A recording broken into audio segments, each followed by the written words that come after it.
Good evening. We're going to call the school committee meeting for April 14th, 2022 to order. I'll do a quick rundown of the agenda, then we'll get ourselves started. We're going to start with the presentation and approval of a grant from the Reading Education Foundation. We have 3 members here with us with a nice big check for us to sign off on and say yes. But before you come forward, let me finish with the rest of the agenda. After that, we will go into the RMHS track nomination discussion, which will include a discussion by the committee and a vote to accept or decline the nomination. If we accept the nomination, we will then have a conversation about the track naming advisory committee per our policy FF and form that potentially. Well, we have to if we accept the nomination. And then if any committee members are ready, we might appoint a committee member or 2 to that tonight, and we'll work to fill the rest of the population appropriately. After that, we will move into the FY 22-23 kindergarten enrollment update, which should be the final update for this period. Then we'll move into public comment, consent agenda, reports, and finally, we will go through the regular new items, which include voting on the last day of school, the literacy update, school choice discussion and vote, and student services update. So we've got a pretty packed agenda. Each of those last 3 could potentially take half an hour or more. So we'll see how things go. So with that said, I would like a motion to officially take out of order the grant from the Reading Education Foundation. I move to take out of order item E1, presentation and approval of Reading Education Foundation grant. Do I have a second? Second. Second by Chuck. Any discussion? All in favor? Passes 6-0. All right, so welcome. How would you like to proceed? You want to go to the mic first and introduce yourselves, and then we can have a nice big picture with a nice big check? Oh, thank you. All right. On behalf of the Reading Education Foundation, we are awarding $23,809 based upon teacher-initiated grants that we received. Nice. Thank you.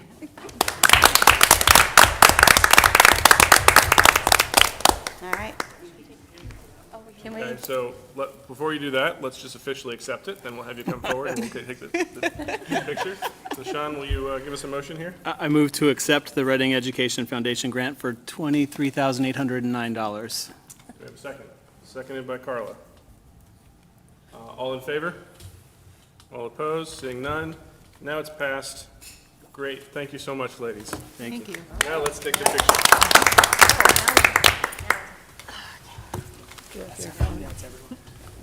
Oh, all of us?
Getting set up and down. Yeah. No, you're going to have to erase that music again next year.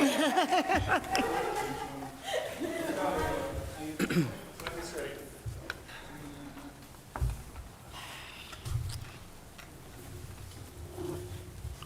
We love checks. Starting with Nice big check. Fenway's not taking cash anymore, I heard today. Who's not taking cash anymore? Fenway Park. Fenway? Yeah. It's all credit All card. credit cards? Okay. All right, so we will now move on to the RMHS track naming nomination discussion under old business. And can I have a motion to take that out of order, please? I move to take out of order item D1, RMHS track naming nomination. Anybody second? Seconded by Carla. All in favor? All opposed? Passing 6-0. So we will now move on to this. In the packet, I laid out, more or less assuming we're going to accept the nomination, so maybe that was a little bit wrong, but I laid out the process with regards to the policy and some of these next steps that we'll work our way through. But before we go into that too much, let's start with the discussion side of that. Mr. McFadden is here, and we've heard from him.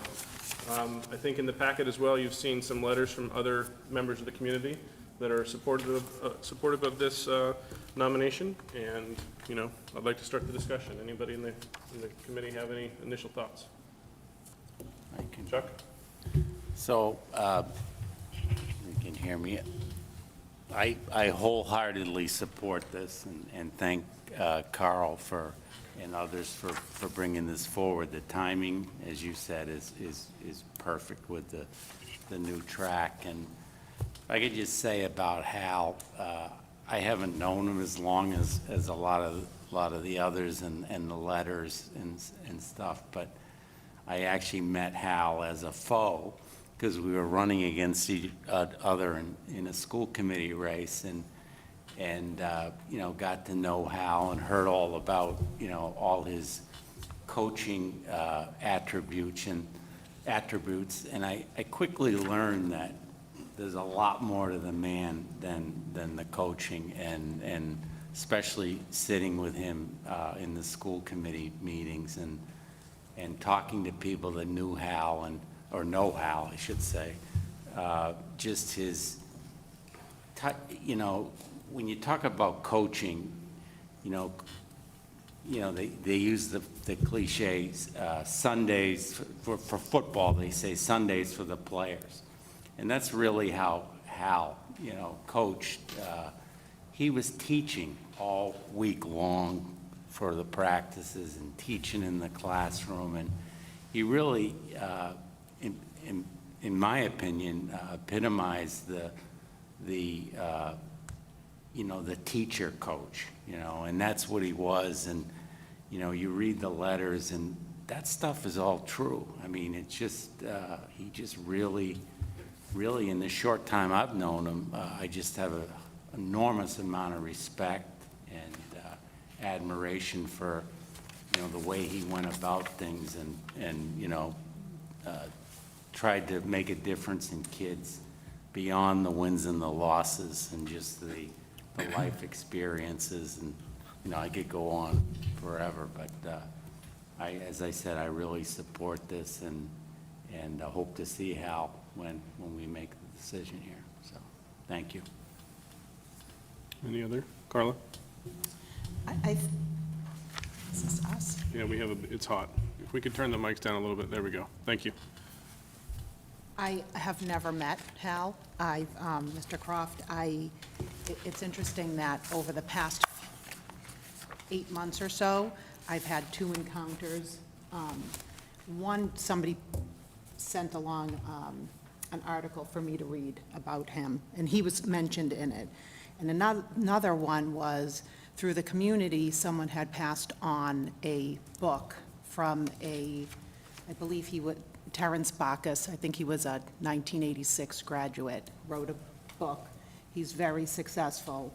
His book is Financially Empowered, Achieving Success Through Sacrifice. I read his book, passed it along to Tom and who passed it along to Curtis. And in the book, Mr. Croft wrote the foreword to the book. From all the stuff I've read and listened to when you guys presented, the 2 things that struck me the most was when Mr. Fiore was talking about the story when one of the students got lost on their run and how he treated him with such compassion when he came back. That, to me, is the epitome of a coach. Forget all his successes, which are all wonderful.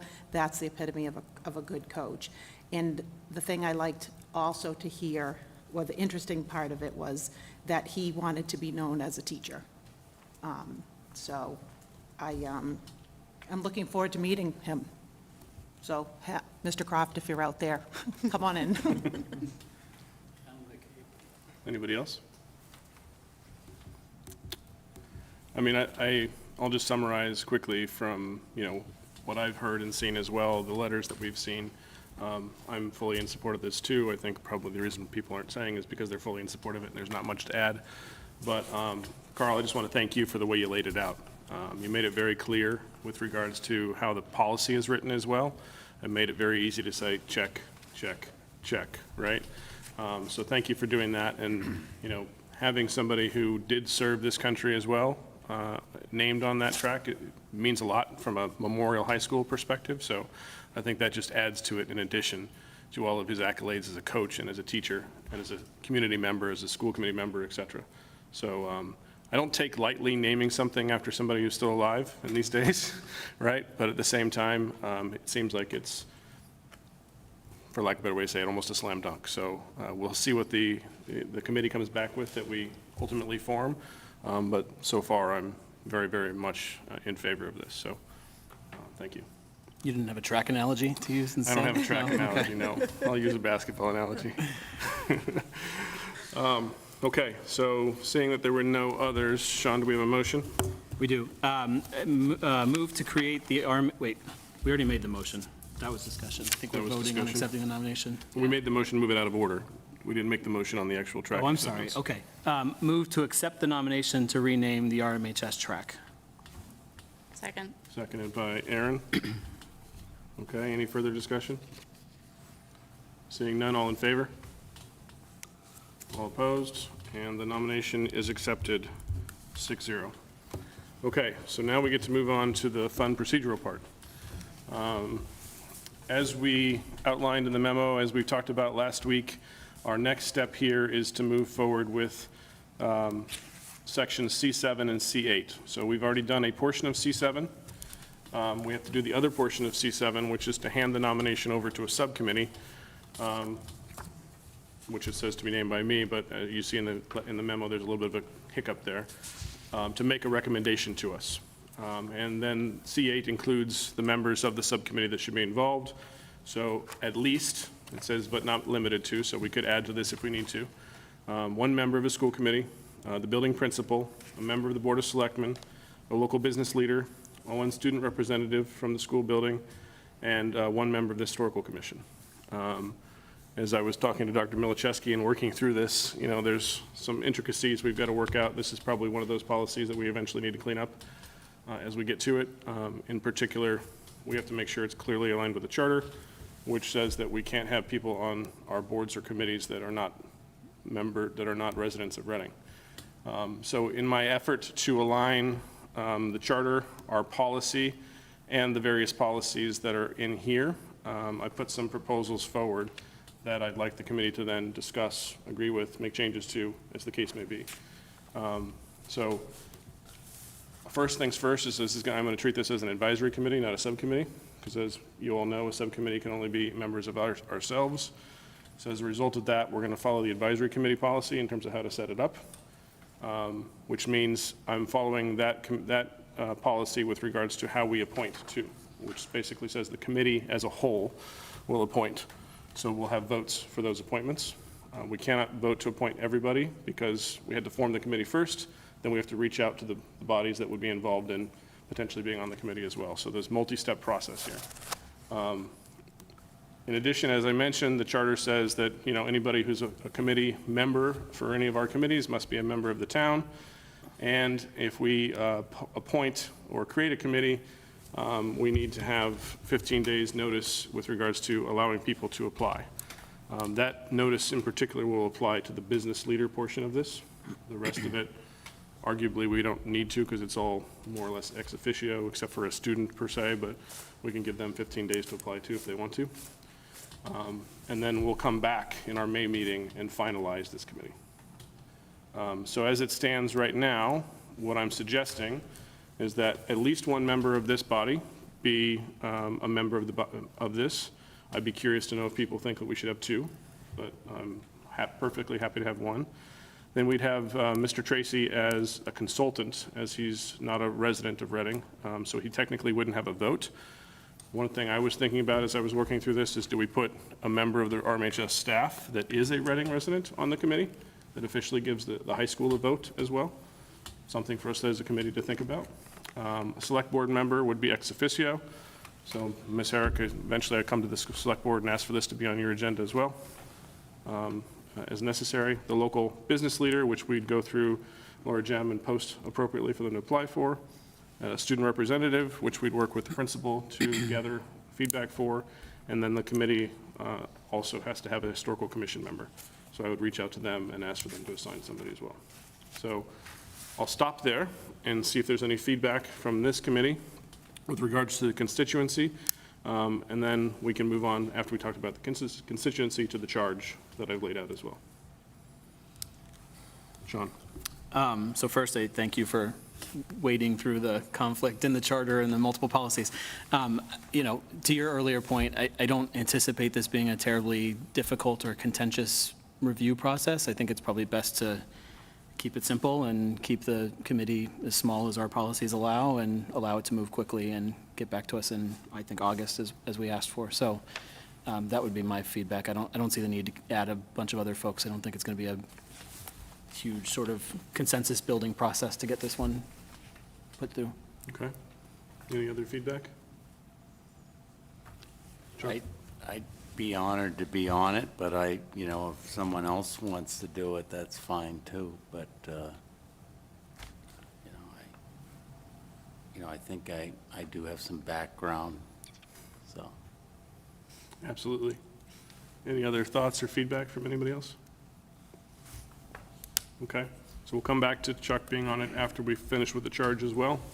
Constituency-wise, it looks like we're happy with what's formed in the memo then, and we'll move ourselves forward from that perspective without adding anybody else. And so what I outlined here is in alignment with the advisory committee policy, which says length of service. I put through August 2022.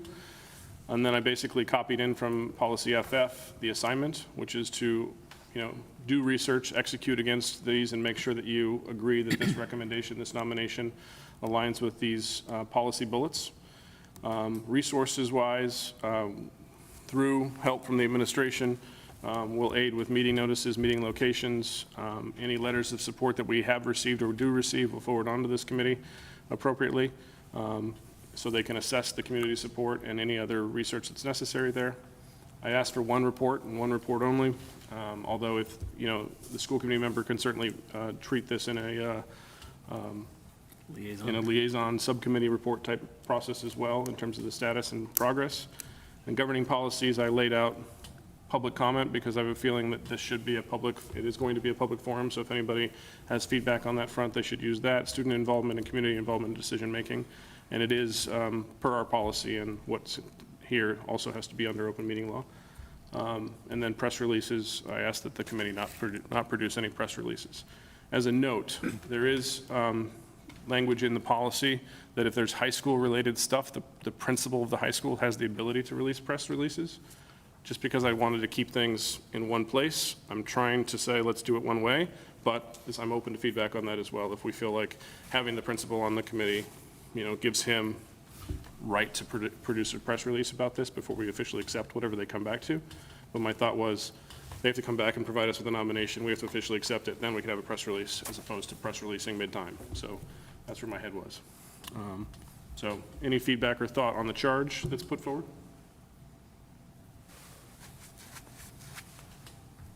Guys, I guess I made it easy for you, huh? You've done a great job laying this out. I agree with Sean. I think it's very straightforward, and I hope it will not be anything complicated or too time-consuming. Okay, so given that, then we have the committee constituents and we have the charge. So Sean, can I get a nomination or, a motion to create the committee appropriately? I move to create the RMHS Track Renaming Advisory Committee, As outlined in the memo. as outlined in the memo. Good call. Do I have a second? Seconded by Carla. Any further discussion? Okay, seeing none, all in favor? All opposed? Seeing none, it passes 6-0. All right, now, Mr. Robinson has expressed interest in being the school committee member. Are there any other members of the body that have an interest in being the school committee member? Okay. Do you have a motion for this, or move to appoint Mr. Robinson? Move to appoint Mr. Robinson as the school committee member on the Rmhs Track Renaming Advisory Committee. Okay, do I have a second? Seconded by Sarah. Any further discussion? Seeing none, all in favor? All opposed? It passes 6-0. All right, great. There you go, Carl. All right, so we will now move on to item D2, which, while it is on the agenda in this order, technically is out of order for the agenda, so, for the policy. So Sean, if I can get a motion for this as well, please. I move to take out of order item D2, 2022-23 kindergarten enrollment final update. Do I have a second? Second. Seconded by Chuck. All in favor?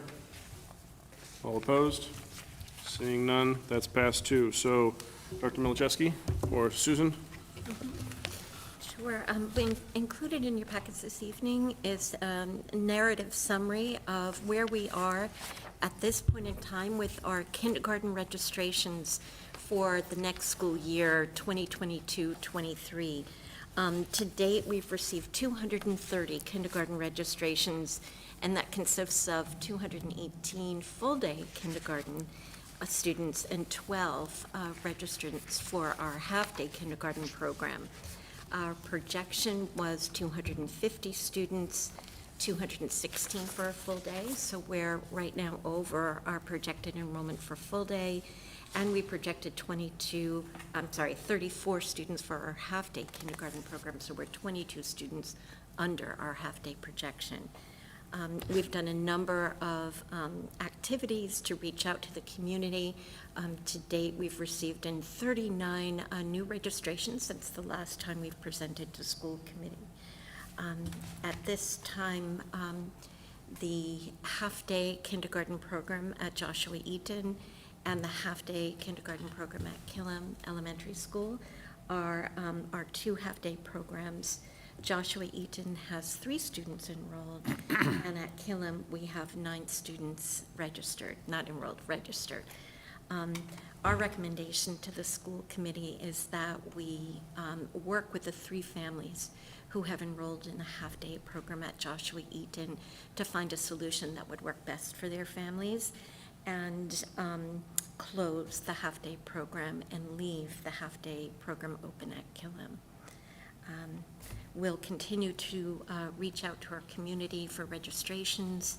As families move in throughout the summer, we'll be enrolling them into our kindergarten program for next year. I also wanted to mention that during the month of May, we'll be conducting our kindergarten screenings for EL and special services. I'm happy to answer any questions that you may have. Any questions? Aaron? I'm just curious, did you get any feedback from families that maybe they would have done half-day, but because the tuition was lowered, they opted for full day? Like, do we think that that contributed to the numbers at all?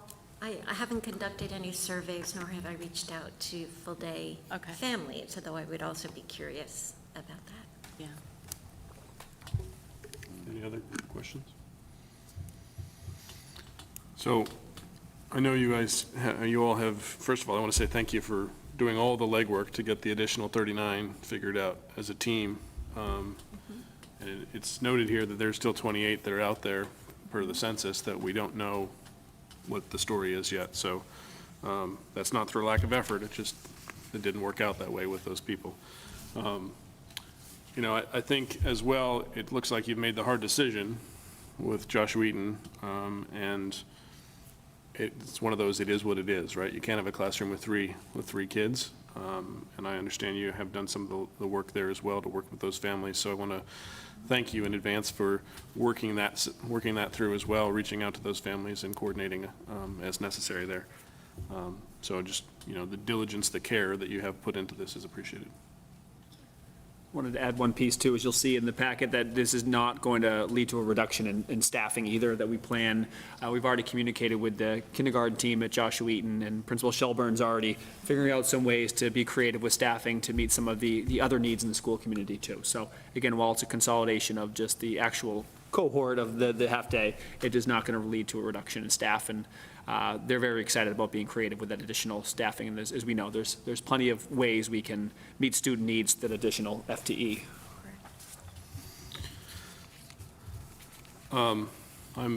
So I guess that one is a little bit more of a third rail. On that one, I think, first of all, I agree, we shouldn't be, laying off anybody as a result of it. I would ask that we think about it, we're thinking about it school-wide, but potentially even district-wide if we think about there's any other, places that might need that extra staff as it goes. As we also would be curious to think about as we go into the Killam studies and we start getting more population studies, what is our projection looking for in 2024, 2025? And as that gets adjusted, we probably need to normalize and rationalize, is there an additional body, fewer bodies? And obviously the COVID response is also a huge portion of this as we work through it from a staffing perspective. So you have thought through all the angles, and I appreciate that. I just want to make sure that the community knows you've thought through all the angles as well. So thank you for that.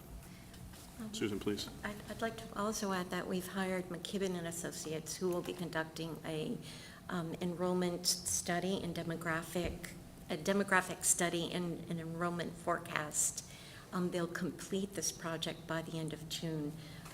In fact, Dr. McKibben will be presenting to school committee in June the results of that demographic study. So we will have a long-range forecast at that time, which will absolutely feed into our decisions throughout the summer in terms of staffing. Good. John?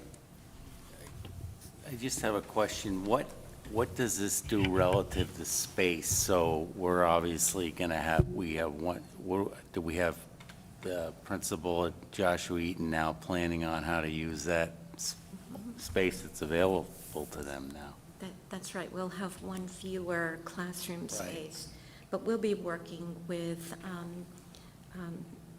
Ms. Shelburne about how to use that space. It could be designated to EL services. There are a number of possible uses for that space. It's a good problem to have, so. Carla?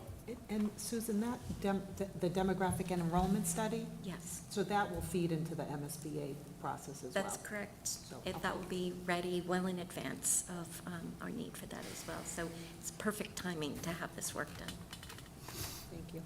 I realize I opened that door, but I will be careful to close the door on the demographic and enrollment study, Okay. just because it's not on the agenda from an MSBA perspective with Killam, so I apologize for that, and as long as your question's not on that, then Nope. Erin, please go ahead.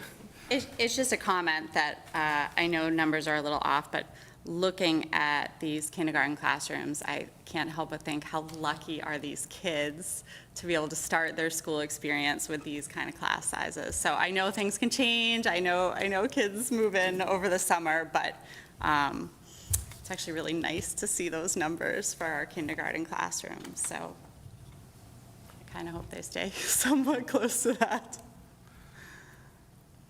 Okay. There's no motion on this for us to accept necessarily, but thank you for the update there. Thank you, Susan? Susan. And thank you for the work team.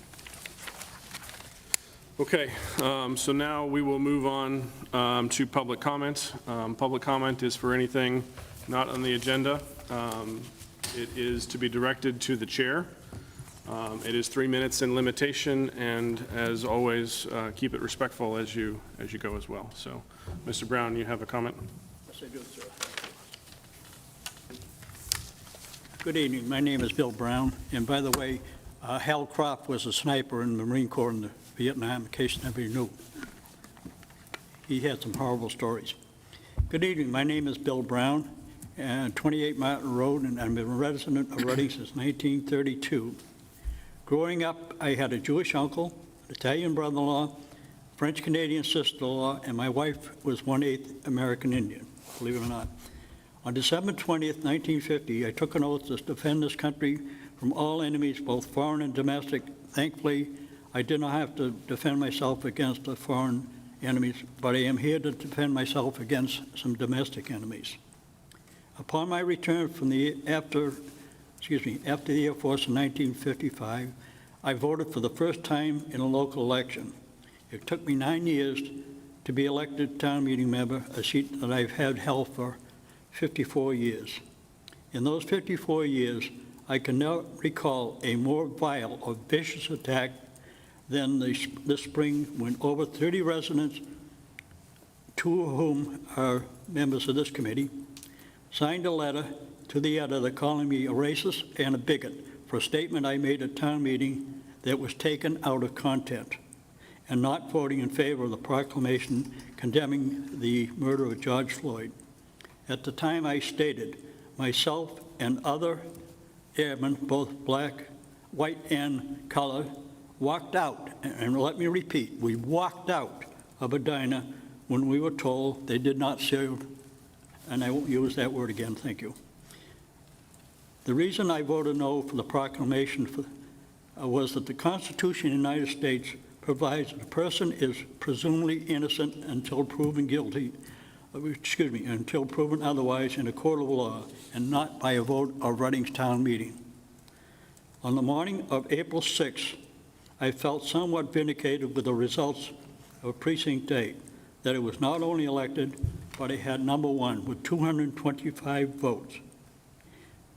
Further, the names of several of those that signed this letter did not get or were not reelected to town meeting, one of those being Mr. Brandt.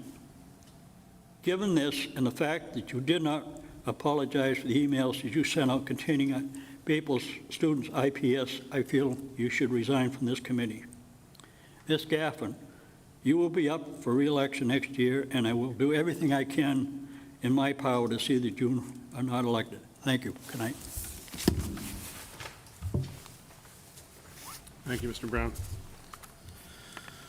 Okay, so we will move on to the consent agenda now, and I'll make one note before we go forward with the consent agenda, as there is a difference from a process perspective in it. Historically, when we've done surplus property, we've specifically put it on the regular agenda.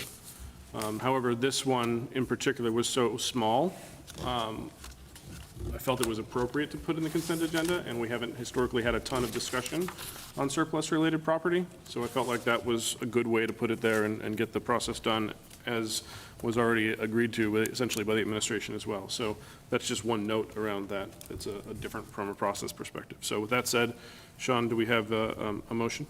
I move to approve the consent agenda. Do we have a second? Second. Seconded by Chuck. Any discussion on the consent agenda? Seeing none. All in favor? All opposed? And it passes 6-0. And now we will move on to reports. Smrtha could not be here today because she's off visiting colleges. Good for her to make her final decision. So she sent her regrets earlier to Dr. Milczewski and I. But we will turn to, Dr. Stice. Anything for student services? Just a very quick update. We had a meeting with the state today, and in April, they're going to be beginning to release some new IEP documents. They're engaging in an IEP improvement project. But the rollout that would impact us is not going to be until 23-24. So if people see new forms and are anxious to use them, we're still a few years away, and I just wanted to make people aware of that because the state will be releasing information shortly. I know everybody attended the Art Fest and really enjoyed it. I did want to do a quick shout out to our Reading and Reading Subcommittee that worked on creating the scavenger hunt. And we had some of our Wood End students who made the bookmarks with reading facts on it. And so I'm very grateful to all of the members of that committee, including members from our public library who are also part of that committee. And our joint labor committee for workload and special education began meeting today. So we'll hopefully have some updates on that coming soon. Great, thank you very much. Dr. Hardy?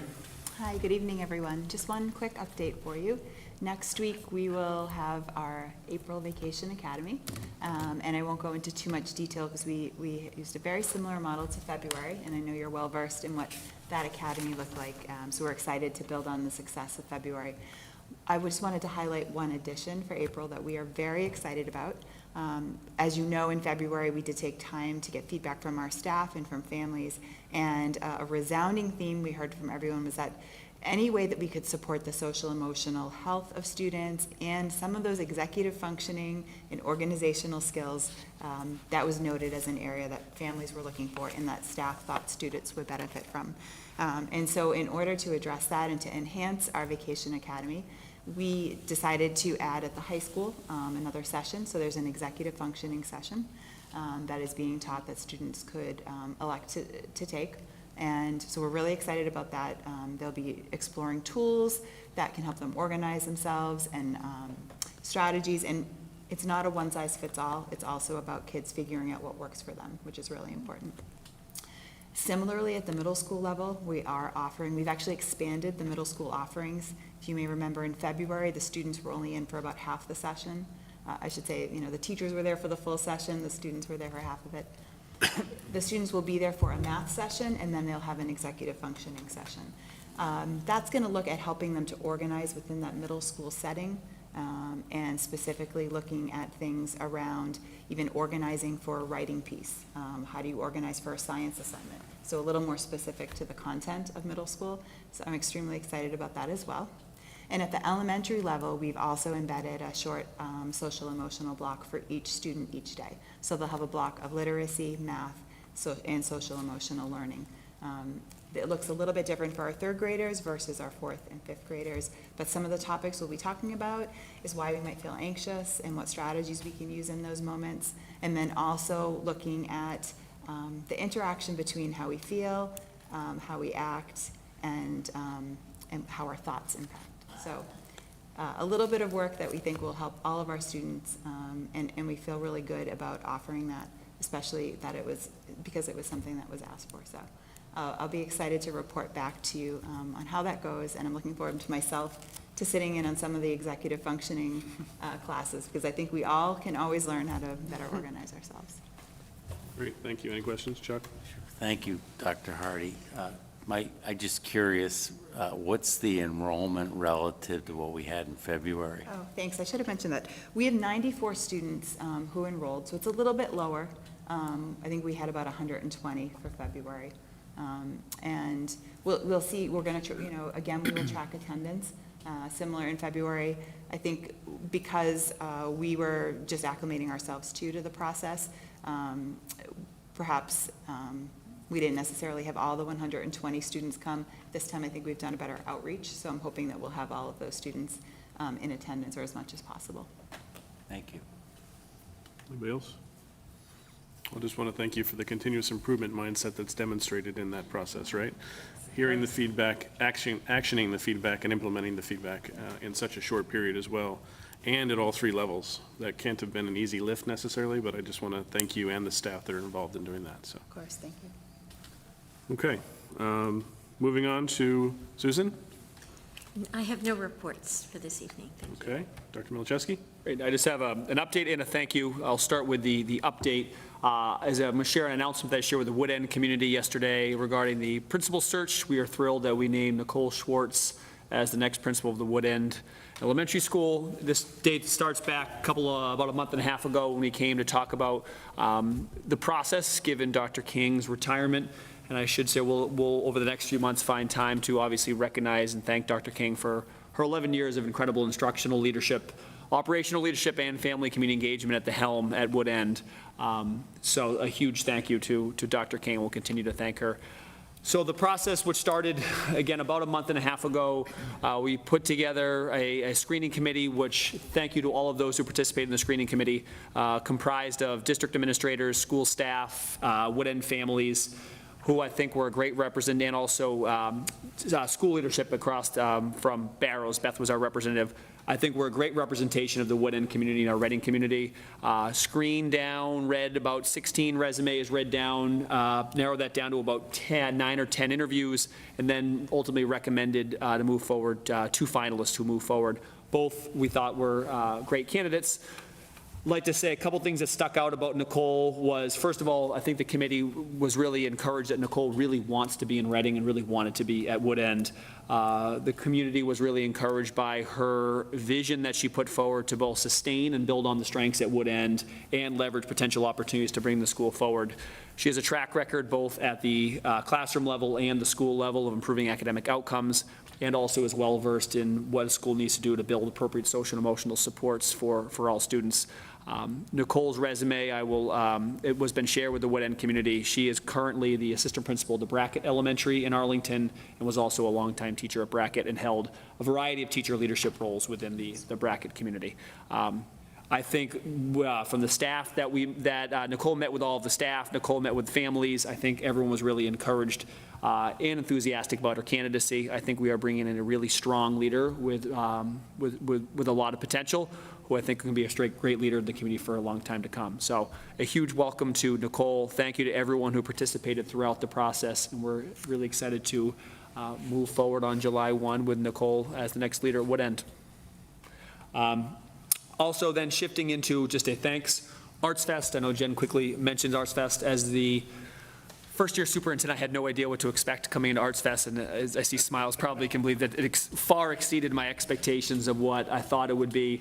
I was able to enjoy seeing students and staff start to build what, Main Street would look like a couple days before Arts Fest, but just to see it all come together and the life that I thought it put into our community was incredible. I want to first thank our students. Wow, the talent that was on display in the hallway was tremendous on the stage, and some of our other pop-up sessions with student, staff, families, just incredible. My own kids kept looking at the arts. I can't believe that's a kindergarten work. I can't believe that's first grade. It just was tremendous. I'd also like to thank the community. This is one of those events that we say was what a strong form of community engagement. We had all members of our community there celebrating the great work of our students. It was great to see so many people out supporting the arts. And then also would like to thank our staff. That does not happen by accident. Both the product that our students are creating, clearly the level of support and quality of instruction that our students are receiving in all of their classes, and also a huge thank you to the leadership of Dr. David Mosier. He has been very quick and eager to deflect any sort of credit or accolades for putting this up, but I think we should all take a minute just to recognize him for all of his work in putting this together. This was especially, I think, unique and special this year, given that it was the first live Arts Fest since 2019, since before the pandemic. So I know that everyone here had a chance to interact, so just a wonderful showing of the talent of our students, and thank you for everyone for all your support. Absolutely, spot on. Okay, any questions for Dr. Milczewski? No? All right, liaison and subcommittee reports. Sean? Sure, just a brief update on the RAC, the Reading ARPA Advisory Committee. That committee just last met on Tuesday. We further discussed some of the options that are sort of on the table, I think, to consider. We received a presentation on the Birch Meadow plan in particular, and which I think most folks on the committee are familiar with at this point. We also further discussed the community input survey, which town staff are now taking away to go sort of fully develop. They'll bring it back to us for review at our next meeting, which is May 12th? 11th. May 11th, thank you. The intent for that meeting would be to finalize the survey, get it out into the wild. The town will promote it heavily. I'm sure we'll promote it heavily as well. Try and get as much input as we can for the community's priorities for some of the things that we could fund with those ARPA dollars. The other thing that we did ensure would be on the agenda for that May meeting is the space to vote on anything that is, sort of time sensitive. So if we sort of know where we're at in terms of the literacy grant and sort of the PD requirements or other summer, needs, we should have an opportunity to put that forward for consideration by the committee on May 11th. Okay, thank you, Sean. Carla? Thank you, Tom. There was a Board of Library Trustees meeting on Monday. The two elected Bolt members was incumbent Sherry Dubois and new member Pat Egan. They talked about internet access and hours. They gave a financial update, and they're going to be presenting their fiscal year '23 budget to go before town meeting in April. The bylaw committee met on the 12th on Tuesday. The bylaw committee is going to be bringing to town meeting the modification for a vote, electronic voting for town meeting, and they discussed a couple more articles, and town council came to meet with them as well. Thank you. Thank you. Chuck? So, yeah, as Sean mentioned, the Recreation Committee met with the, I'll still call it ARPA, what's it? RAC Committee to pitch the Birch Meadow project. So we did that on Tuesday night. We had our CASA, coalition, I keep calling the old names, coalition meeting last week. And it was primarily just updates from Erica on things they're doing, and then the project that's going on in the police station to build out. And you had asked me, Tom, about the interface. That is back. It was back when you asked me. I wasn't aware of that. It's been back since, I think she said the beginning of February or something, so that's It's only good. gone for a very short time. Yeah, very short time. Okay. The other thing is there's an event coming up on May 3rd that, is, I think, it's at Winchester High School Media Center, and it's called an Evening with Harry Kane, and it's about his struggle and recovery through addiction and how they kept it hidden. His mother is a congressman from Pennsylvania, and it should be a very moving event to hear how that family dealt with it in the closet, really, so. Okay. Aaron? Yeah, so the policy subcommittee met on April 1st to discuss policy JICH and JICHR, which is alcohol, tobacco, nicotine, and drug use by students prohibited. We went over some further edits from Erica McNamara, and this policy is now ready to be reviewed by the full committee at a future meeting, and the subcommittee will be meeting again in May. This past Tuesday night, the CPAC held a movie night at RCTV to show a documentary called This Is Not About Me. It's a very powerful film about a young woman named Jordan Zimmerman who is autistic and nonverbal. Jordan, I think, had a lot of really resounding messages for educators, for families. She's quite a remarkable woman. And I shared with Jen that the CPAC felt it would be a great film for all the teaching faculty in Reading to experience, and I would agree with that. Great, thank you. Sarah? Yep, so the Permanent Building Committee met earlier this month.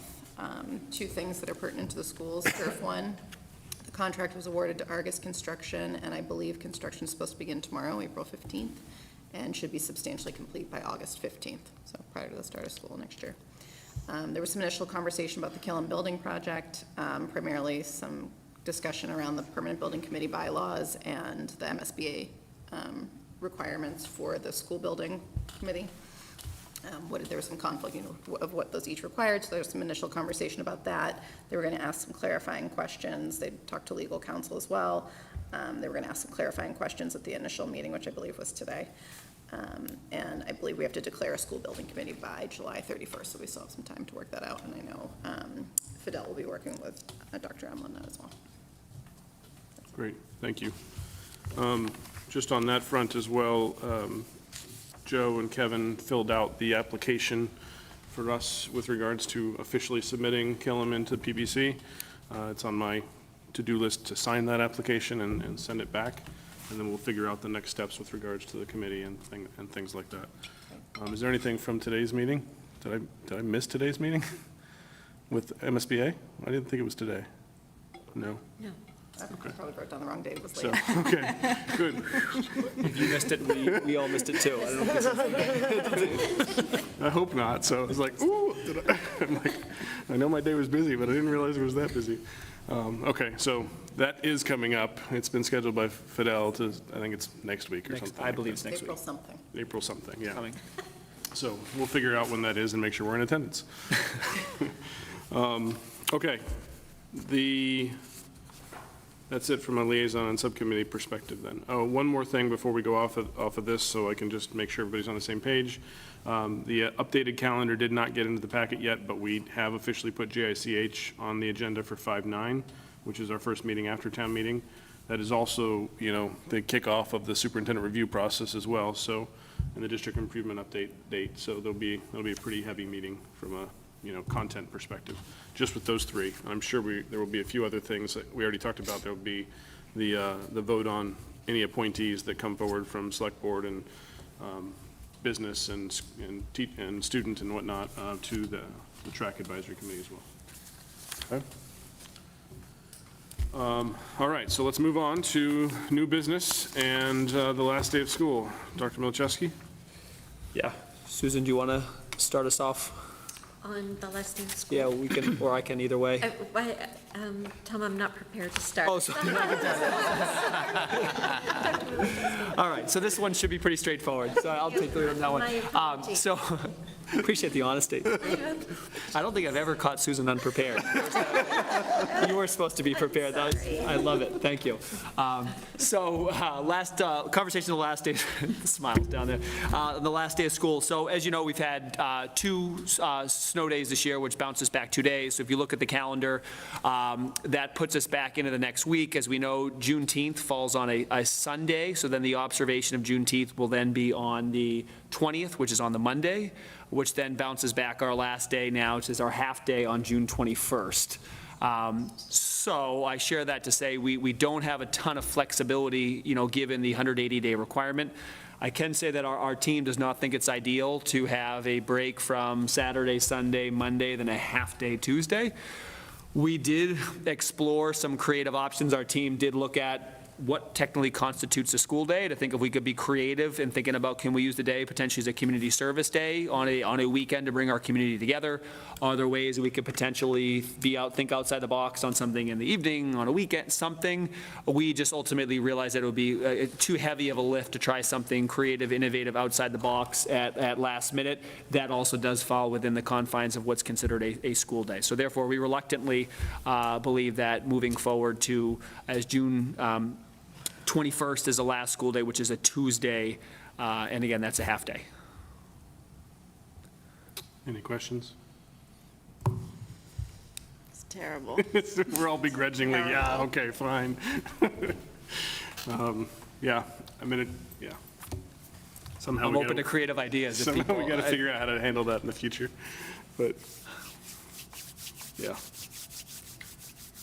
We all like small class sizes, right? They'll get it for a half a day. Any kids that show up, Question is, are we going to have the faculty? The reality is an interesting problem, yes.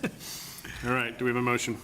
I move to approve June 21st as the last day of school for the 2021-22 school year. Do we have a second? Go ahead. Sarah, seconded by Sarah. Reluctantly and begrudgingly seconded. All right, any further discussion? Seeing none?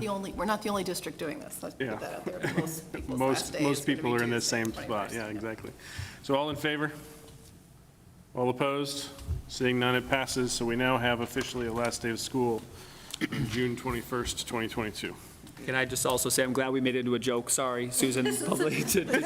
We talked through everything in detail in advance. This is the one thing we didn't, as a team, get to talk through a ton. We thought it was a pretty quick piece, so thank you for making a joke of it and flying with it. But that was on me, not on anyone else, so.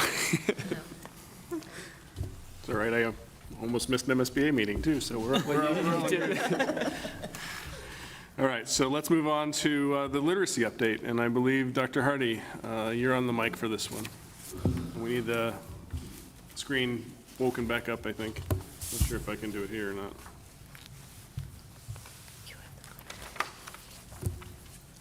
It's projecting, it's the input. It's the input that's asleep, yeah. Yeah. There it is. Nope, Got there.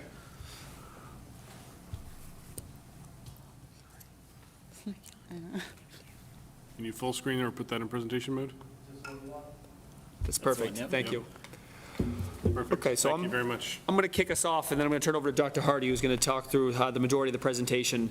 I'm just going to provide a little bit of a high-level context about sort of why is this on the agenda tonight, too. So to start, literacy has been a focus area for us, or priority for us, I think, since we started earlier this summer.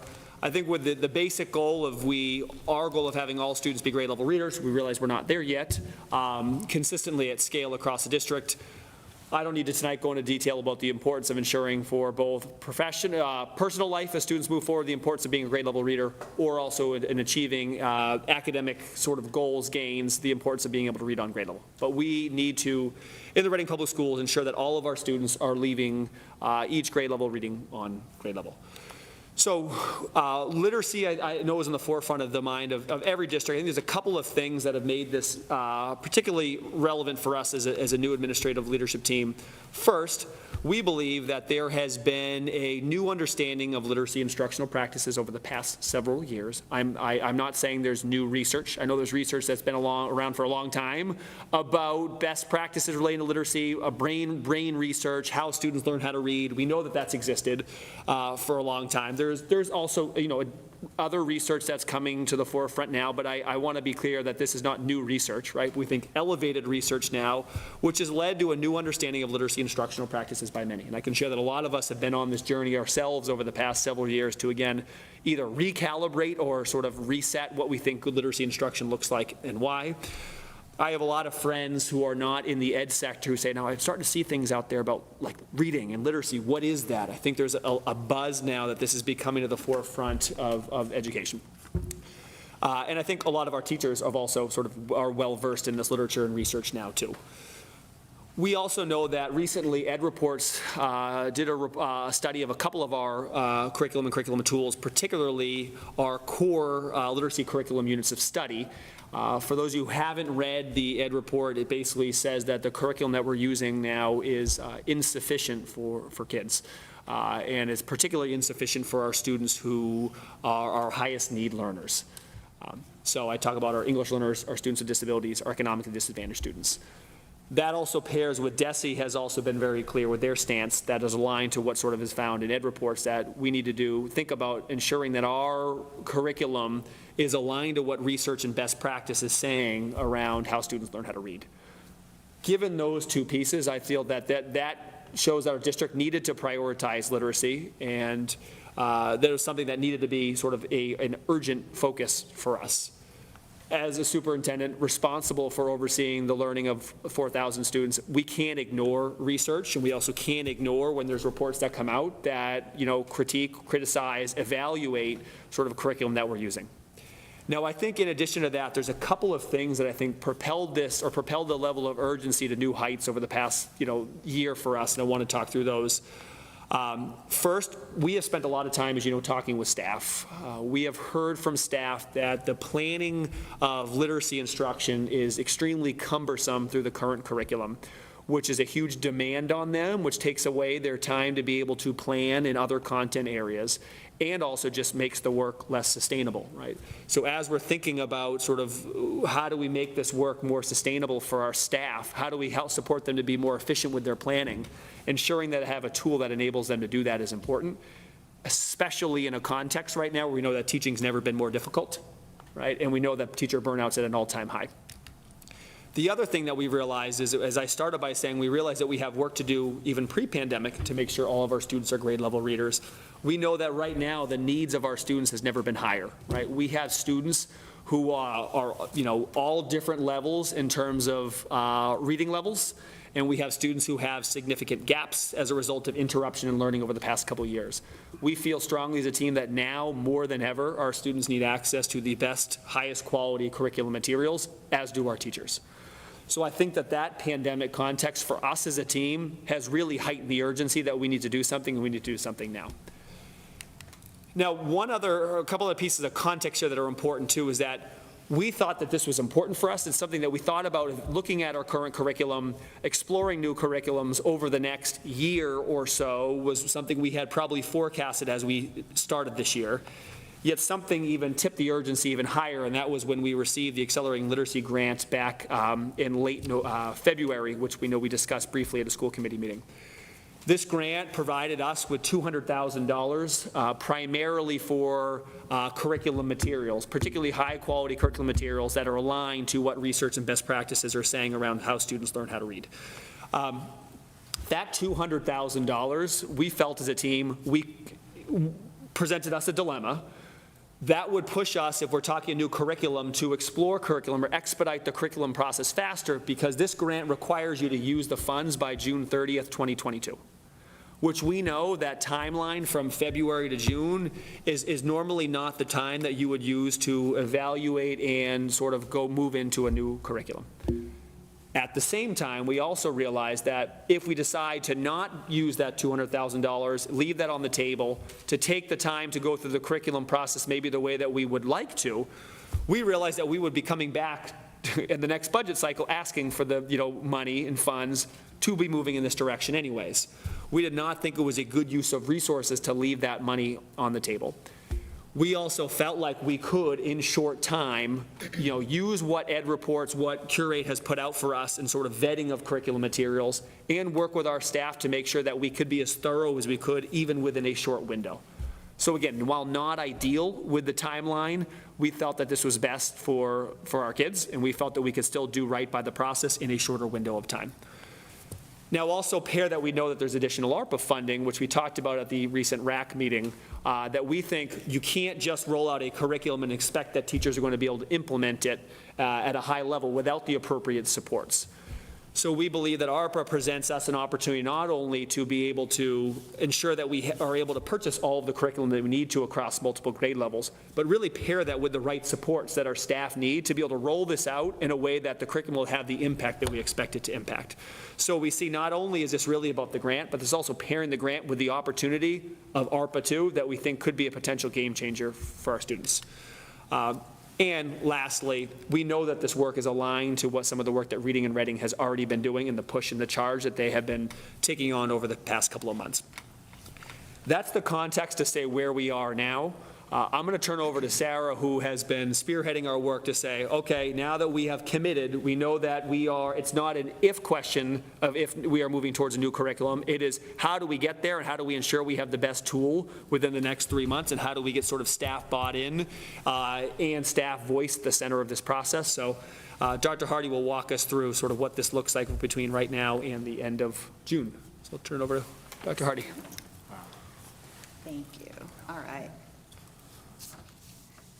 I just want to start by grounding our conversation in a graphic that should look familiar to you. It's been presented to school committee at multiple points. So when Dr. Milichewski says that we're looking at a curriculum tool, I want to remind you that curriculum as a whole has a lot of components to it. So the tool or the resource is just one piece of curriculum. We're also here talking about instructional methodology, assessment, pacing, the standards, right? So as we're moving ahead and we're looking at the selection of a literacy program, it may embed some of these features in it, so assessments may be embedded in a program we purchase, but there still is going to need to be consideration of assessment outside that program. A new program may introduce instructional methodology, but there will also need to be support of that instructional methodology outside of the program.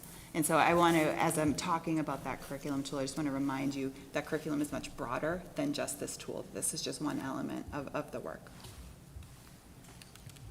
All right. So just as we were getting the news about the grant, we had already undertaken the forming of a literacy leadership team, we call it the LLT, for the elementary level K-5. Just as Dr. Milichewski had said, we understood that this was work we wanted to take on ahead of the grant coming out, and had met with a group of teachers. We have an outstanding group of teachers that are on our LLT. And what we had defined right away as the goals shifted a little once we decided that we were going to move ahead with the grant. So this group of dedicated teachers right now is kind of working on in two areas.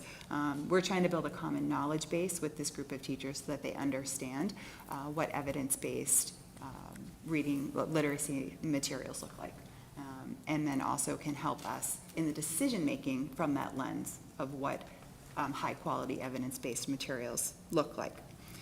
The other thing is really the work of reviewing, exploring literacy programs and helping us to think through the implications and make decisions and evaluate, which is a heavy lift, but they are doing an amazing job.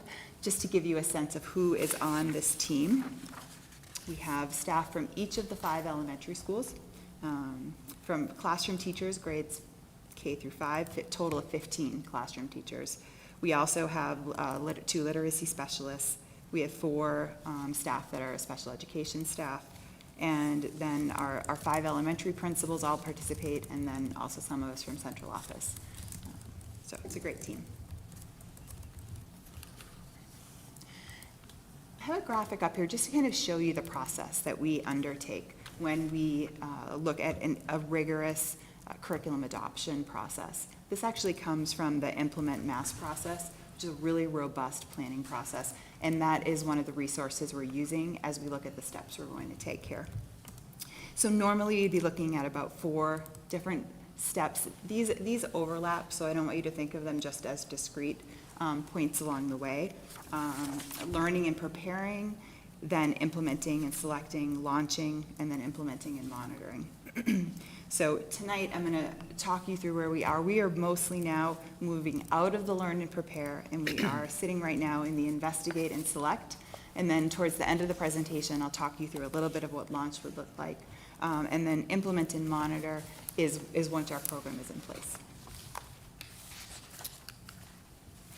One of our first considerations was to look at the grant parameters, and I won't go through all the parameters with you this evening, but I think some of the ones that are most relevant, at least to us starting, and to casting a wide net for the literacy programs that we were going to consider were these 3. We needed to look at core curricular materials that were used as the primary instructional materials. So that means that these aren't just ancillary or tier 2, that they are really like the core materials being used in the classroom. There were also requirements around the rating, and they really wanted us to look at Curate, and within Curate, it had to either meet expectations or partially meet expectations. We also could look at Ed Reports if it wasn't in Curate, and in Ed Reports, they were looking for green in the first 2 gateways. So the way that I started this process was by going into both of those databases of reports and pulling together all of the programs that met these criteria. When we did that, there were about 14 programs. Given the scope of time that we had, that was going to be too many programs to deeply investigate. And so we did at that point is we looked for the programs that had the top ratings from both sets of reviewers. And so we're green in gateways 1, 2, and 3 on Ed Reports, and then had the top marks in Curate. So as you can see up here, the top 3 programs that are in the darker green had really like perfect scores.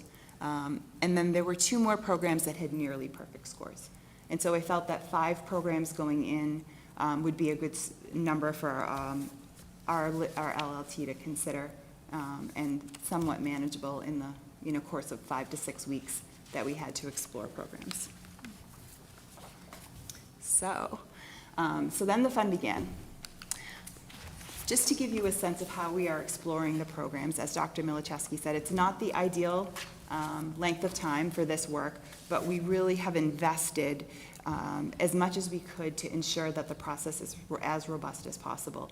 And we've actually included some elements that weren't included even in the math adoption. So we are trying to embed as many opportunities to learn about these programs as possible, with the goal of understanding if they are going to best meet the needs of our students. So simple things like meetings with the publishers to understand the overall design of the program. Conversations have been very helpful with other districts that are implementing. I've spoken with many assistant superintendents, directors of curriculum. It seems almost one a day at this point that I'm talking with. Some are in adoption processes like us and have been in it for a year. They've been able to shed light, and also with other public school districts who have been implementing these programs. We've also had an opportunity for our teachers to talk with other teachers that are working in some of these programs. Part of this is just a review of the materials, kind of a deep dive into print copies that I requested publishers send us, and then digital access as well. Also, we are relying on the ED reports and the Curate reports, so carefully analyzing those reports. If you're familiar with those reports and how they're arrived at, they both work a little bit differently, but they're a very comprehensive look at the programs, and so that's an essential consideration for us as well. We are also going to be visiting schools where the programs are in place so that our teachers can see the materials in action. And finally, we weren't able to obviously do a full-scale pilot, and one of the things that I think is really important in a curriculum adoption is for our teachers to actually use the material with their students to see how it interacts in our classrooms. Because of the short period of time, we are just doing classroom trials, which will be about a week or two. It will give the teachers a chance to really dive into a lesson structure, to try it out, to see what it feels like to plan for a week of instruction. And while it's not as much data as we might like, it is an important piece of data. And for them to see it with their current students as well. So we're excited about all of these events. One of the things we decided to do right from the start, and actually we had started this work in our very first LLT meeting, even before we were moving ahead with the grant, was just to talk about when we look at programs, what are the things that teachers would highlight in different areas. And we just selected 5 broad criteria to have teachers think about. And we created a quick tool for teachers where they're ranking in these 5 criteria. And they use this exact same tool on each and every one of these activities. That way we are able to look overall at how one program might be ranked and be able to make comparisons that way. I felt this was an essential step because we have such a limited amount of time. We needed to make sure that the data we were taking in was going to be really usable and something that we could compile.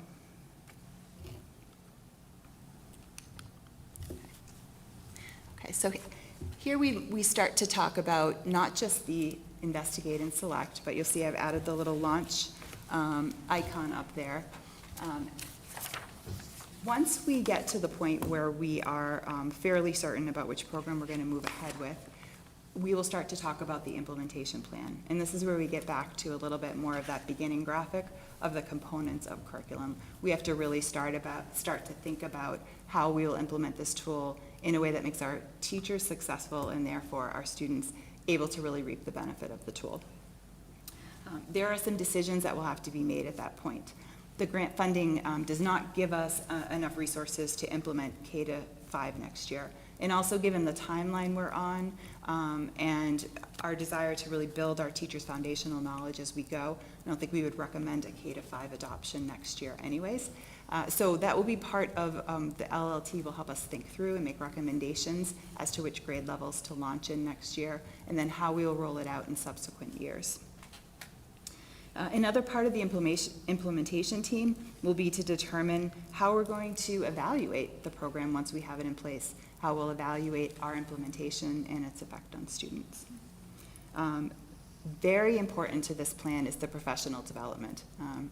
As you know, I said at the beginning, it is not just about the tool. It is really about those instructional practices and our teachers understanding how to use that tool. And so professional development has to be an integral part of our implementation plan. And then thinking about what are the school and district-based supports that need to be in place, whether it's something around staffing, whether it's something around teacher work time, that is going to really support implementation, especially in this first year. Looking at our timeline, This timeline kind of works backwards based on the requirements of the grant. We are required to have the materials received here in Reading by June 30th. And so part of my work with the publishers has been to kind of solidify a date that they need an order from us. And then, so we've arrived at about June 1st is when we would like to have those orders in, or the order in, I should say. Ahead of that, we do need to submit our final quote to DESE. They want to check and make sure it meets the parameters of the grant, what we requested, and all of the requirements it might have. So we're really shooting sometime that week of May 23rd to have a decision about the program. And then we also understand that there is a meeting on May 11th to discuss ARPA funds. We believe that that also is a really important part of our success, especially when you think about that implementation plan. So purchasing the program, again, is going to be fabulous, but implementation will really tell if we're able to turn that into success for our students. And then just ongoing, there will be a continual development, refinement of that improvement plan as we go through the different steps. All right. I would welcome any questions you have. Okay.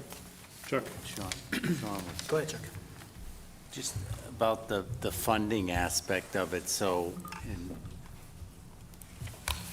and I missed that ARPA meeting that when you did your presentation, so how much of the 300,000 gets done? How much of this gets done with the 300,000, and what do we have a sense for what we need for the ARPA piece?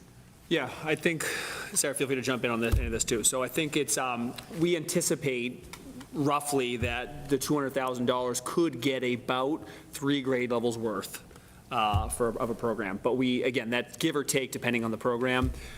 So we believe that we're going to need additional funding to, purchase for other grade levels, and also in the short term, we think, to make sure we supplement the program also with the right support. So whether that's additional, professional development, coaching, support, the things that our LLT will help define, that will be critical for an effective rollout. So what our job over the next few weeks is to put down some actual numbers, right? What is actually, while the 3 grade levels may, $200,000 may get us there, what else will we need to be able to make sure we can cover all the grade levels we need to cover? And also, what's the cost of the supports that we want to put in place? The goal is to present that, or the plan is to present that on May 11th at the RAC meeting, and then likely then, be able to present that afterwards, hopefully to select board within the next week or so after that. That's the timeline that we've sort of discussed, I know, at our last RAC meeting. Thank you. Sean? Good question. I was going to ask the same thing. And then the second question was, thinking about, I think there were five potential programs on the list, right? Obviously, when we purchase a curriculum, it's intended to be used for a number of years. But we also have kids in the school system now that have been experiencing the deficiencies of units of study. How much weight, if any, do we put on, whether one program over another might sort of be a stronger offering to sort of complement some of the complement's the wrong word, but, accommodate for some of the deficiencies in our curriculum to date? What? Correct some of the deficiencies? Correct, thank you, Yes. that's a better word, yeah. That's a really interesting question. I think our lens is to get the best program in place for our students that we know matches what high-quality literacy instruction looks like. I think one of the considerations, one of the things that's come up in my conversations with other school districts that I've learned to ask is, what program were you using before? Because the way that teachers were accustomed to teaching and then moving into a new program is a really relevant conversation when you talk about your implementation plan. So I guess my answer, which is not exactly what you're asking, perhaps it's not so much about which program we select, but how we get staff to acclimate from how they've been currently teaching to looking at reading instruction in a different way. And even with our LLT, that's been part of the work to say, what is the knowledge that we as educators here have to build up a little to evaluate the programs through a newer lens versus the lens of how we've been teaching before. So I can't say that I've looked at it through that way, although I certainly will from now on, now that you've raised the question. I mean, I don't know if But it's a good idea or not. I was just asking the question. Yeah, but I We'll add think to it shortly. it's heavily involved in how we implement. Sarah? To build, I have a couple questions, but to build on that point, Sean, I wonder, Sarah, if any of those tools, curricula, have stronger assessment tools to identify where gaps might exist or additional needs, so perhaps that's an additional lens to look at it through as well. I'm super excited to see what you guys think about those 5 tools and which ones are the front runners. And if there's a plan to replace units of study and Fountas and Pinnell, since F&B also got poor scores as well, in terms of looking at like what the overall core, and then following that, are any of them a good bridge into what they might offer at the middle school level? So thinking ahead of what we choose for K-5 or any of the strong contenders, yeah, great for thinking ahead to replace what we might want to replace at the middle school level. Two great questions. So as far as, for Fountas and Pinnell, you're referring to the benchmark assessment system? Is that what you, okay, yeah. And the leveled readers. Sorry? And the leveled readers. The leveled readers, okay, that are used for intervention? LLIs No. being different, that are used as part of just the free reading, open reading period of time when, yeah.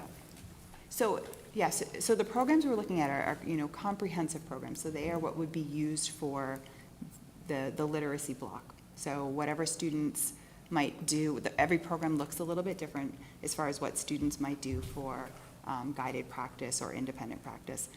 But that would be articulated by the program that we adopt. Does that make sense? And then as far as replacing the benchmark system, yes, most of the programs we're looking at do have some really nice built-in assessments. They do look a little bit different, and then some of them also have additional options to purchase that kind of extend outside of that program that might even, be a consideration for like the literacy screening or whatnot. Sorry, I just want to finish answering the second part. I thought you were done, sorry. No, I thought I was too. As far as middle school, that is a conversation we've already started in regards to, is the next literacy leadership team at the middle school level? Some of these programs do go through grade 8, and so that's definitely, something we're talking and thinking about as well. Great, thank you.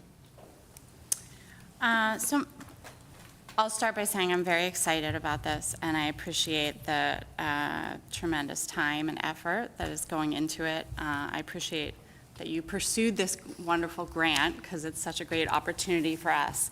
And I appreciate that this literacy leadership team is on board with this. This is a much faster pace for us to adopt curriculum than we've done in the past. So I struggle with the fact that we can only do 3 grades. And I know we've never adopted 6 grades of curriculum at once, at least not as long as I've been paying attention. But it's hard to say what we're doing is insufficient and then say we're only going to help 3 grades. So I'm sort of wondering about bigger picture. If this is a 2-year implementation to cover K through 5, what can we do for the grades next year that maybe aren't getting the new curriculum, so that at least we are starting to impact change for those students? That's another great question. Before I specifically answer that end part, I want to just enter one other little obstacle I haven't talked about yet. As you may remember, we're in the middle of a math adoption. And so this year, we had grades 3 through 6 that adopt illustrative math. Next year, K-2 is slated to do that. And if you remember our math scores from MCAS results, it is much needed as well. And, year 2 of a math adoption is sometimes the trickier year, as we want teachers to really settle in. So we're also kind of balancing that as far as the workload for our teachers. But that's an aside.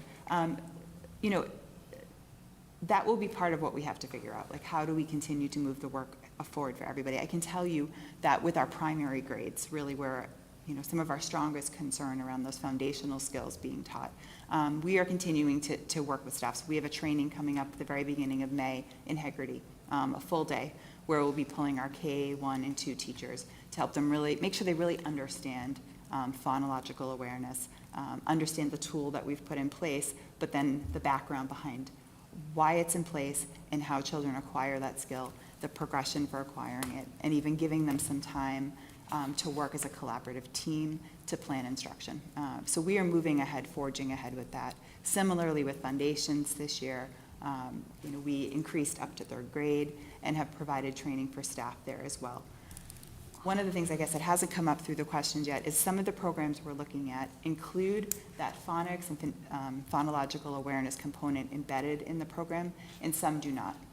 And that is just a matter of how the program has been written. And so there's some, depending on what direction we go in, we may keep foundations and Heggerty and replace the core literacy instruction, or we may adopt a program that replaces them. So either way, I think it's a good investment for us to keep working with foundations and Heggerty right now. And then, if those lower grades are not the first to adopt because they're adopting math, we can be sure that those foundational skills at least are being shored up. So. Okay.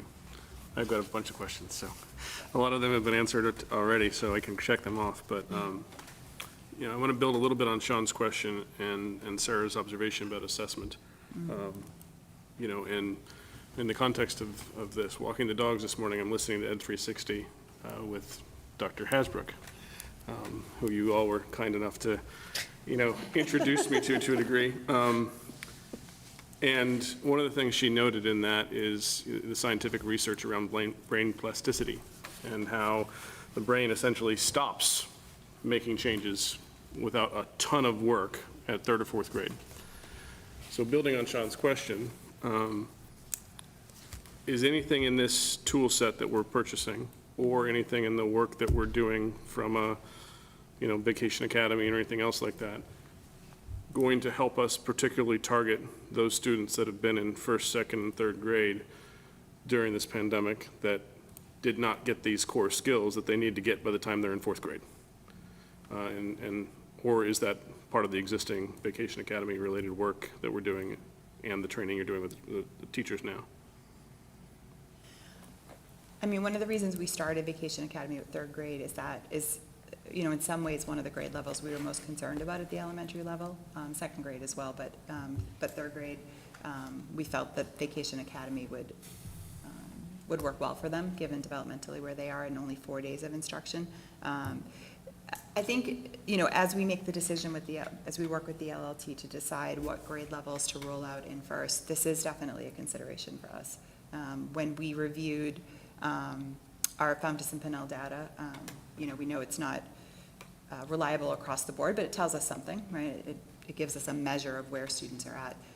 We saw that like our 2nd, 3rd, and 4th graders were not benchmarking as much as our lower grade students. And it actually surprised us and the principals as we looked at it, because they had predicted, we went through a little data protocol, they had predicted that KM1 would be the most impacted. But actually, it's just as you're saying, as students got a little bit further into elementary school, it was a bit more accumulated, I think, over that interrupted learning, and especially kids that had an interrupted 1st grade year, right? We know how essential that year is for those foundational skills. And so that does play into, this is our dilemma, right? And to Erin's point, our dilemma around where to start when we implement, knowing how essential K and 1 are, but then also knowing that we have a group of students who are a little bit later in elementary school who have had that impact. Okay, so playing into that and playing into the conversations we'll be having in May, I'd be curious to have the team think about different implementation models at different cost points, and what that would look like and how we would address that.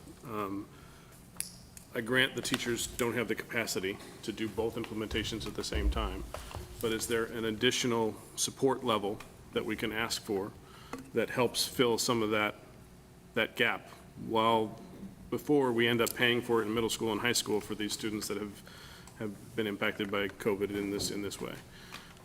So while it may not be directly related to the implementation, there might be an additional thing that we want to ask for that is directly related to COVID and ARPA funding related things in that space.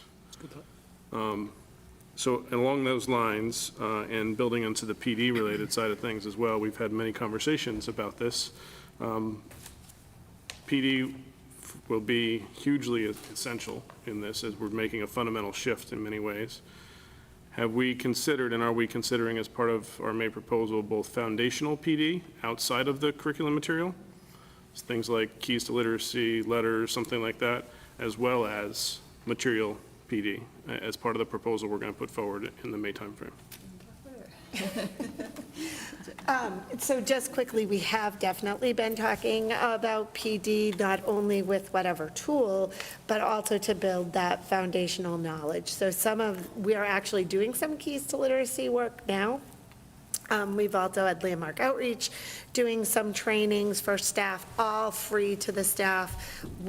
Some are 1-hour sessions, some are courses. They get PDPs for that. But also Sarah and I had a wonderful conversation with Dr. Melissa Orkin and Crafting Minds about how do we do some of that brain research training with all the staff to develop the capacity and understanding around what's happening. So we really see it as a multi-tiered approach to understanding reading and not just a layer of a curriculum tool.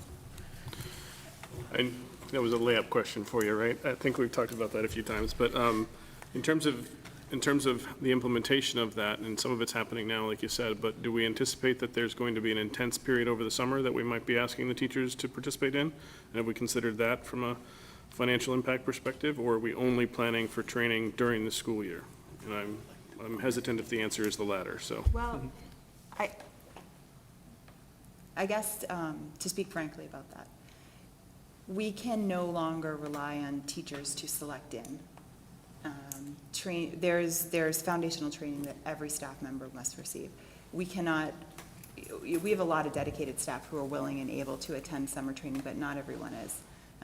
And so while exploring summer training is a great idea, I believe that the training that we're talking about is not something staff will opt out of. It has to be something that's delivered during their contractual time, so that we ensure every single teacher in our district has that same knowledge. I think that's a deficit in how we've approached it so far, is that a lot of it has been optional. And we have some teachers that just really aren't able to attend training outside the contractual day. And that's not fair to them either. If we're saying this is important, if we're saying every student needs this, then we need to ensure every educator has it as well.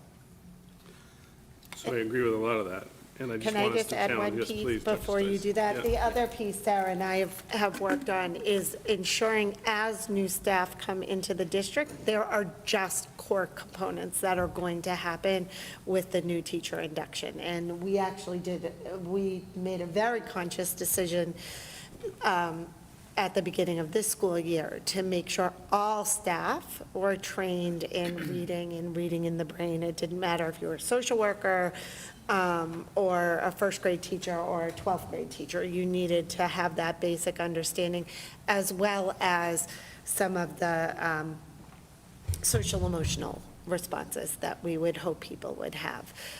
So I think we've got a nice plan going forward to make sure new staff are trained, but it's making sure our existing staff all have access to the current information. Great.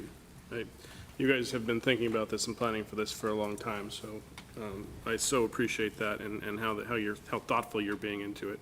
I'm expecting, as we think about PD as well, there's going to be multiple times through the next year and 2 years and 3 years that we're layering in this training as necessary as well. So as we lay that out and we think about that, again, from an ARPA financial perspective, what does that look like?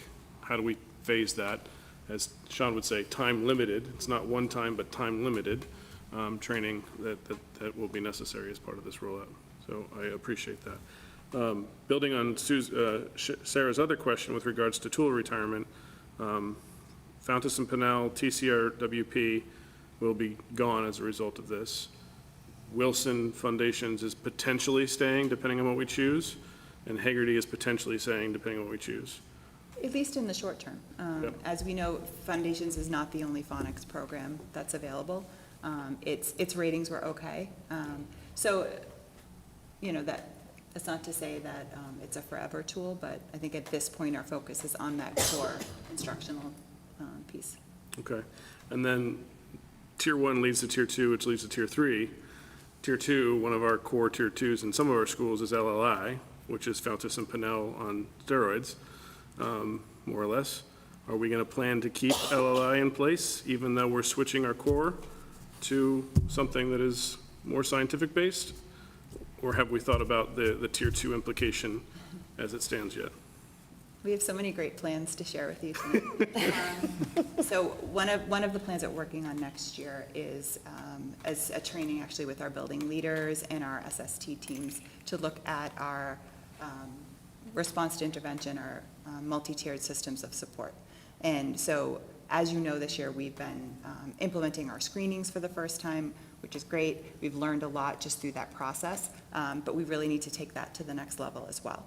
And so that's part of what we were talking about with Melissa Orkin as well, is making sure that we really understand how to use those assessments well and what intervention should flow from that data. I will tell you, some of the programs we're looking at have really nice, at least so far from our exploration, look like they have nice Tier 2 materials built in. And some of the recommendations from the publishers is that that would extend out to a tutor. Obviously, Tier 2 needs to happen in the classroom as well. It's not just a pull-out service or an intervention, but there are materials there that would support intervention that aligns with what that core curriculum is going to look like. So I can't tell you that we've started to identify specific programs outside of these materials for Tier 2, but I can tell you that that is an ongoing conversation we're having as well. It really is essential that while we're looking at our Tier 1, we're also designing a better Tier 2. Yeah, you know the reason why I asked that question, right? Because it's been proven scientifically as well that you can do all this great stuff, but then if you tell them to do something else, and it just undermines all the great stuff. So we have to be very, very, very careful and very thoughtful about how that works, and you guys are already doing that. So I just want to continue to thank you and applaud you for the work that's happening there as well. The other piece to that, we are also talking about anyone who's doing interventions, making sure they have the training as well. That we are not just talking about teachers, we're talking about all of our literacy specialists, the tutors, the paraeducators, to make sure that we're really making sure everyone has a solid base of understanding. And my last one is a request, and I should have thought about this beforehand, so apologies immediately. If we're presenting to RAC on the 11th, our next school committee is the 9th of May. It would be awesome if this committee is able to see the request to RAC before it goes to RAC. And if we come out of this committee with a 6-0 resounding, yes, we want to ask for that, I think that speaks volume. More so than, Sean and I can advocate until we're blue in the face, but if all 6 of us are on the same page with that plan and the need there, especially if you come back with options and we say we're comfortable doing option 1 or, something along those lines, then we can go as a collective united front to RAC, if that makes sense. Okay. Erin? So forgive my ignorance here, and maybe I'll learn more on the professional development committee that I'm going to be on. But I'm trying to wrap my head around the PD. So we decided at the end of this school year that we're adopting a brand-new curriculum in literacy for, let's say, 3 grades in elementary next year. They have 2 days at the start of the school year. Otherwise, how are we training those teachers to come in on the first day and teach something that is completely different from what maybe they've been doing for several years? Most of the programs we're looking at start with either a unit or a module they'll call Module 0, or it's like a baseline unit. That's more about routines and procedures, and it does give teachers a chance to start to understand what the program feels like before they delve into the heavy content. It's really a typical teaching approach at the start of the year because the students also have to learn the routines. And so while in the first year, it definitely will not be as smooth going forward, it does give teachers a chance to start to acclimate. Pretty quickly, though, we will have to start some pretty intensive training for staff. I can tell you that the best PD that you can put in place is the type of PD where we have coaches or consultants in modeling, working elbow to elbow with teachers, and really being there in the classroom with our students, with our teachers. They can,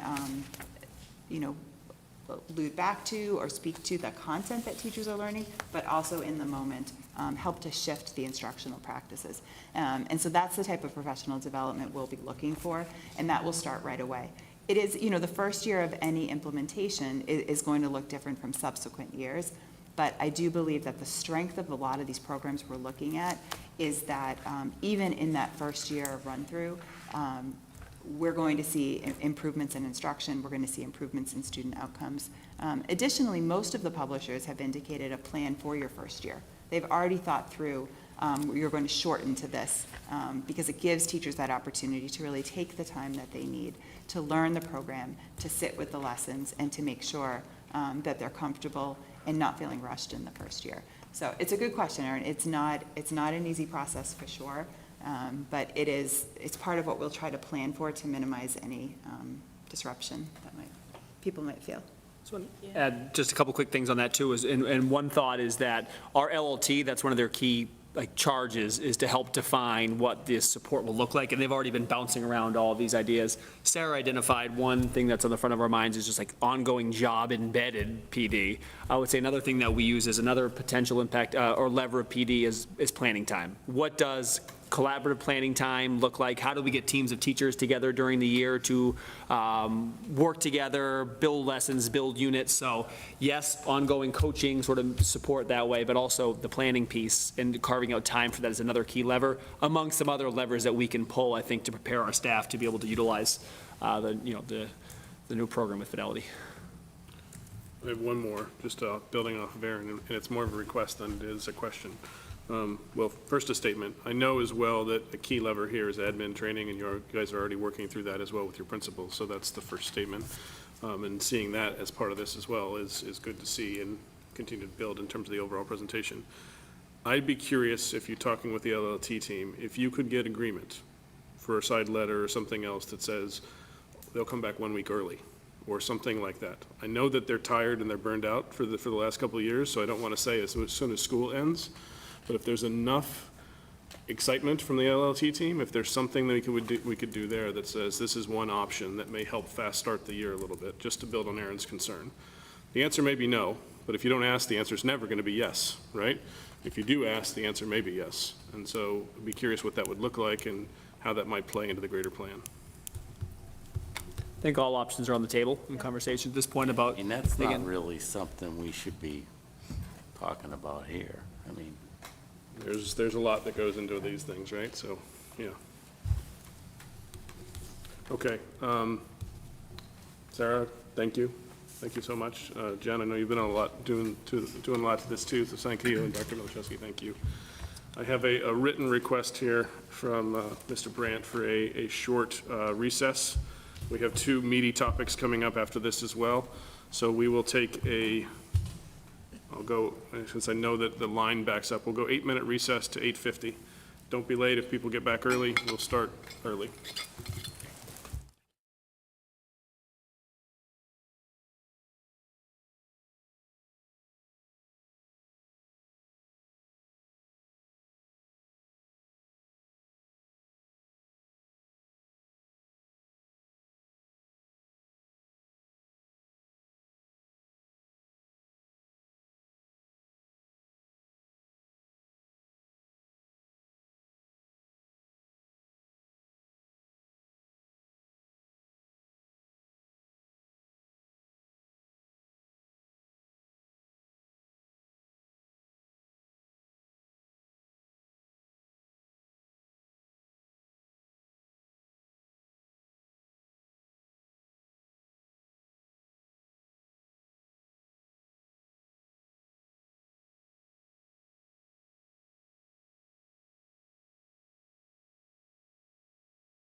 RCTV mic before we left, so unmute it. It should be a green light, good, okay. That's all right, Susan, thank you. We'll call the school committee back to order at 8:50.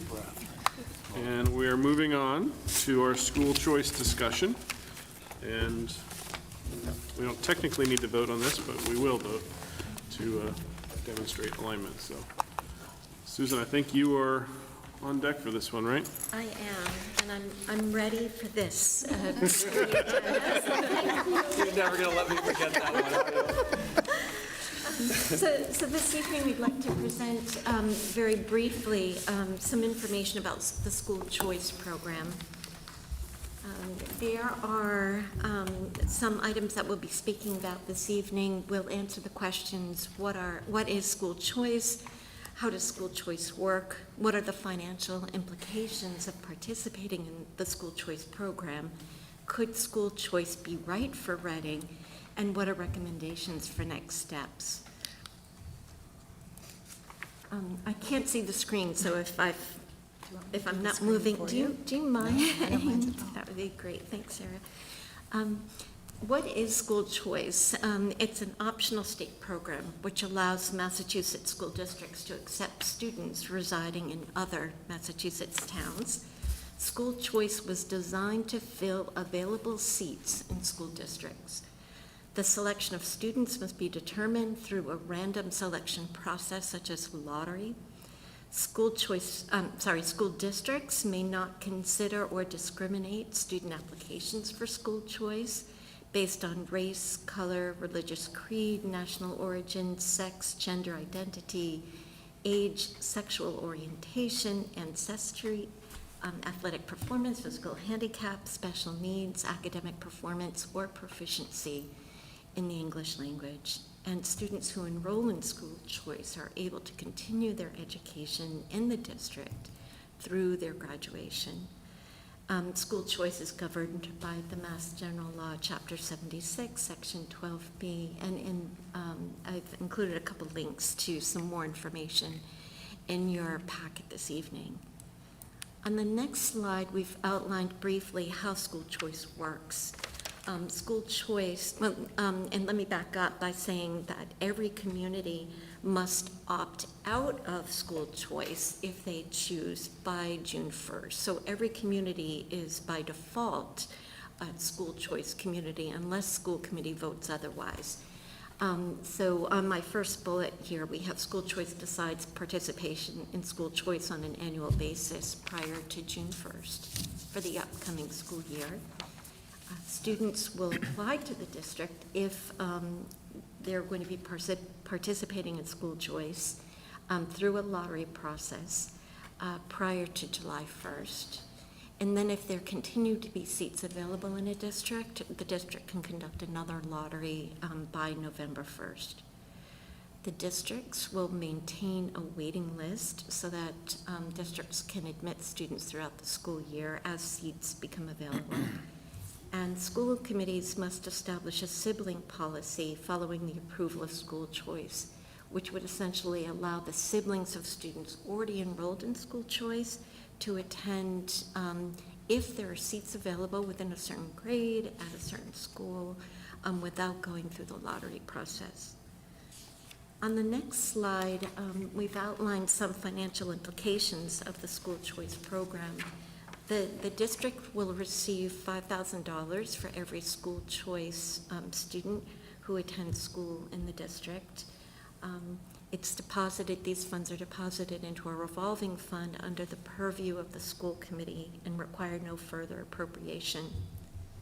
School choice tuition for a student with disabilities or receiving special services is reimbursed through a special ed incremental cost calculator, which adds 100% of reimbursable services onto the $5,000 tuition fee that's paid for through the state and removed from the sending district's Chapter 70 funds.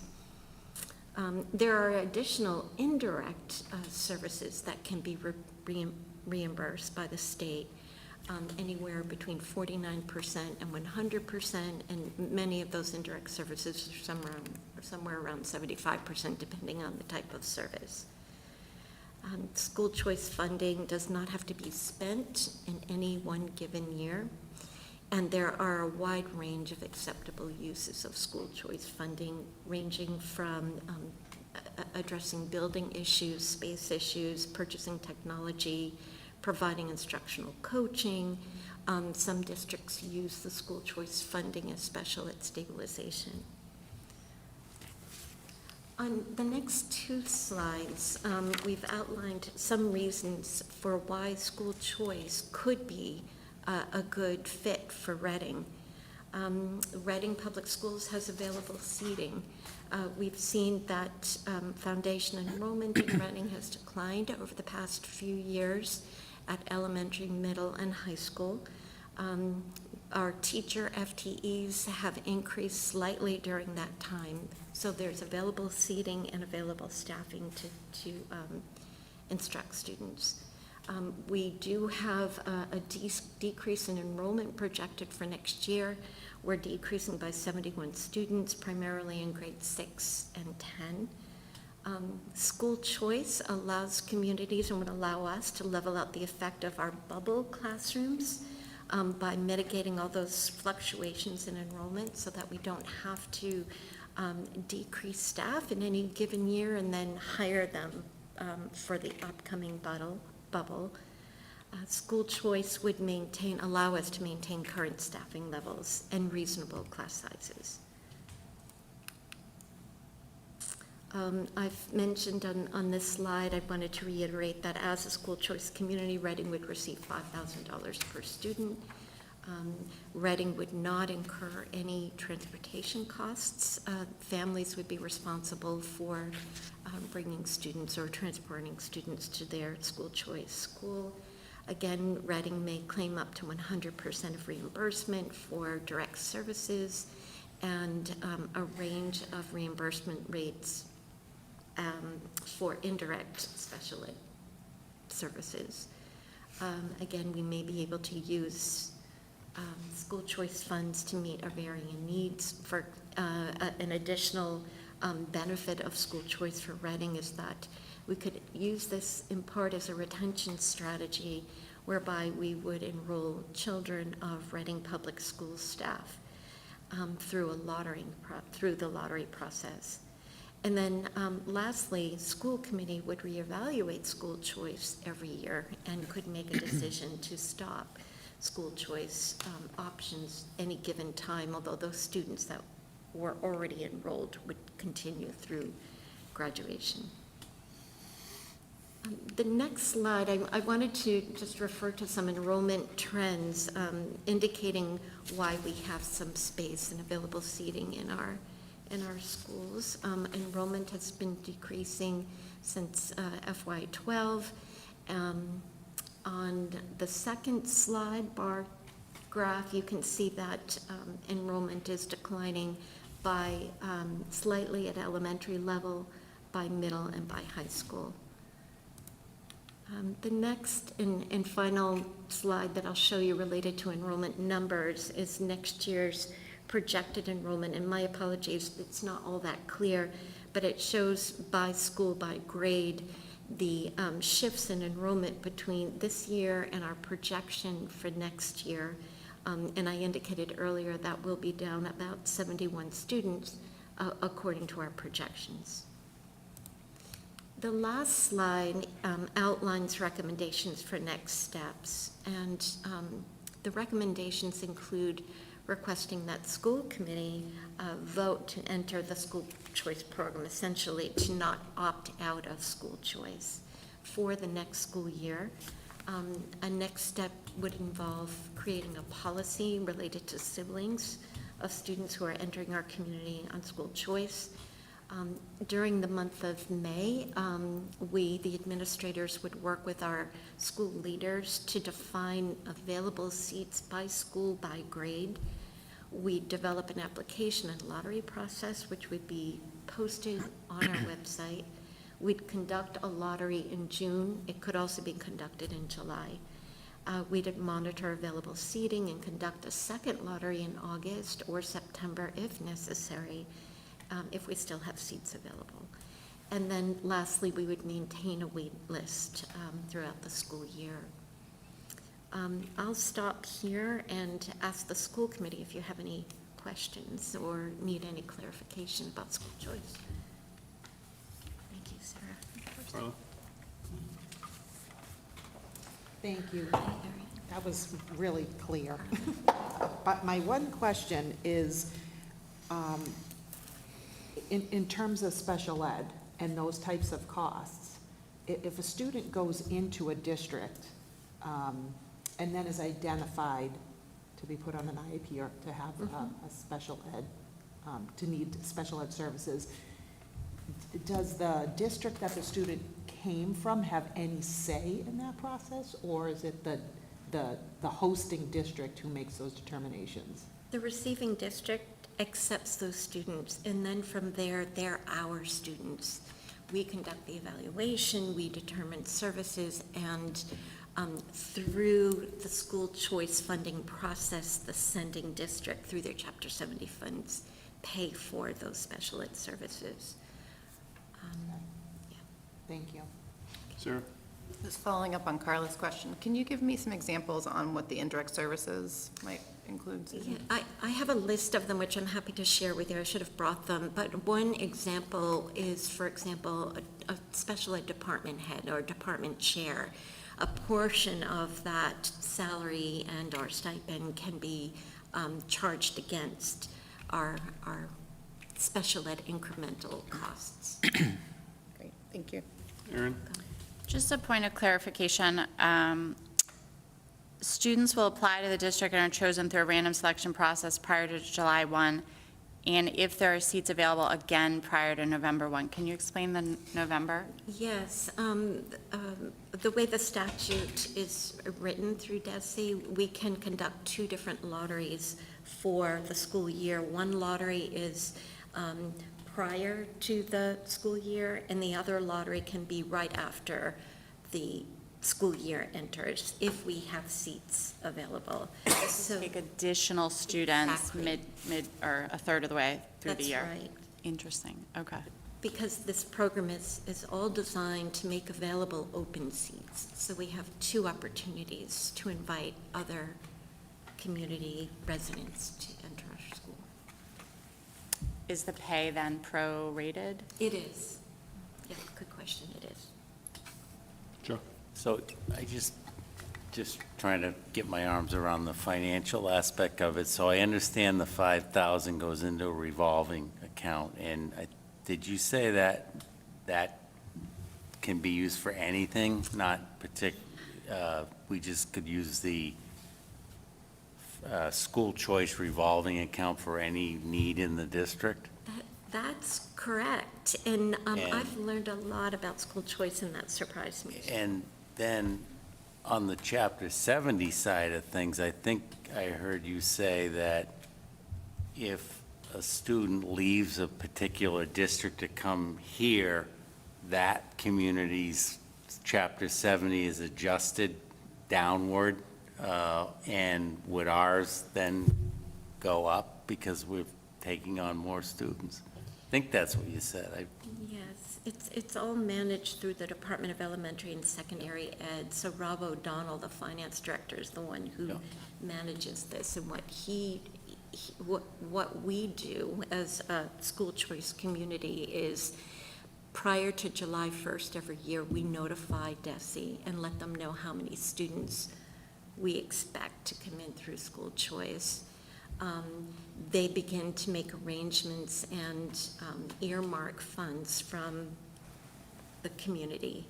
And then in the fall, they actually go through two different processes where they recalculate those funds from the sending district and issue payment in January to the receiving district.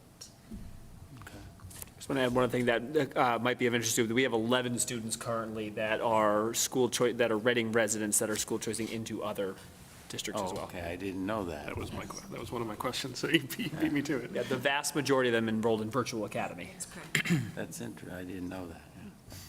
Aaron?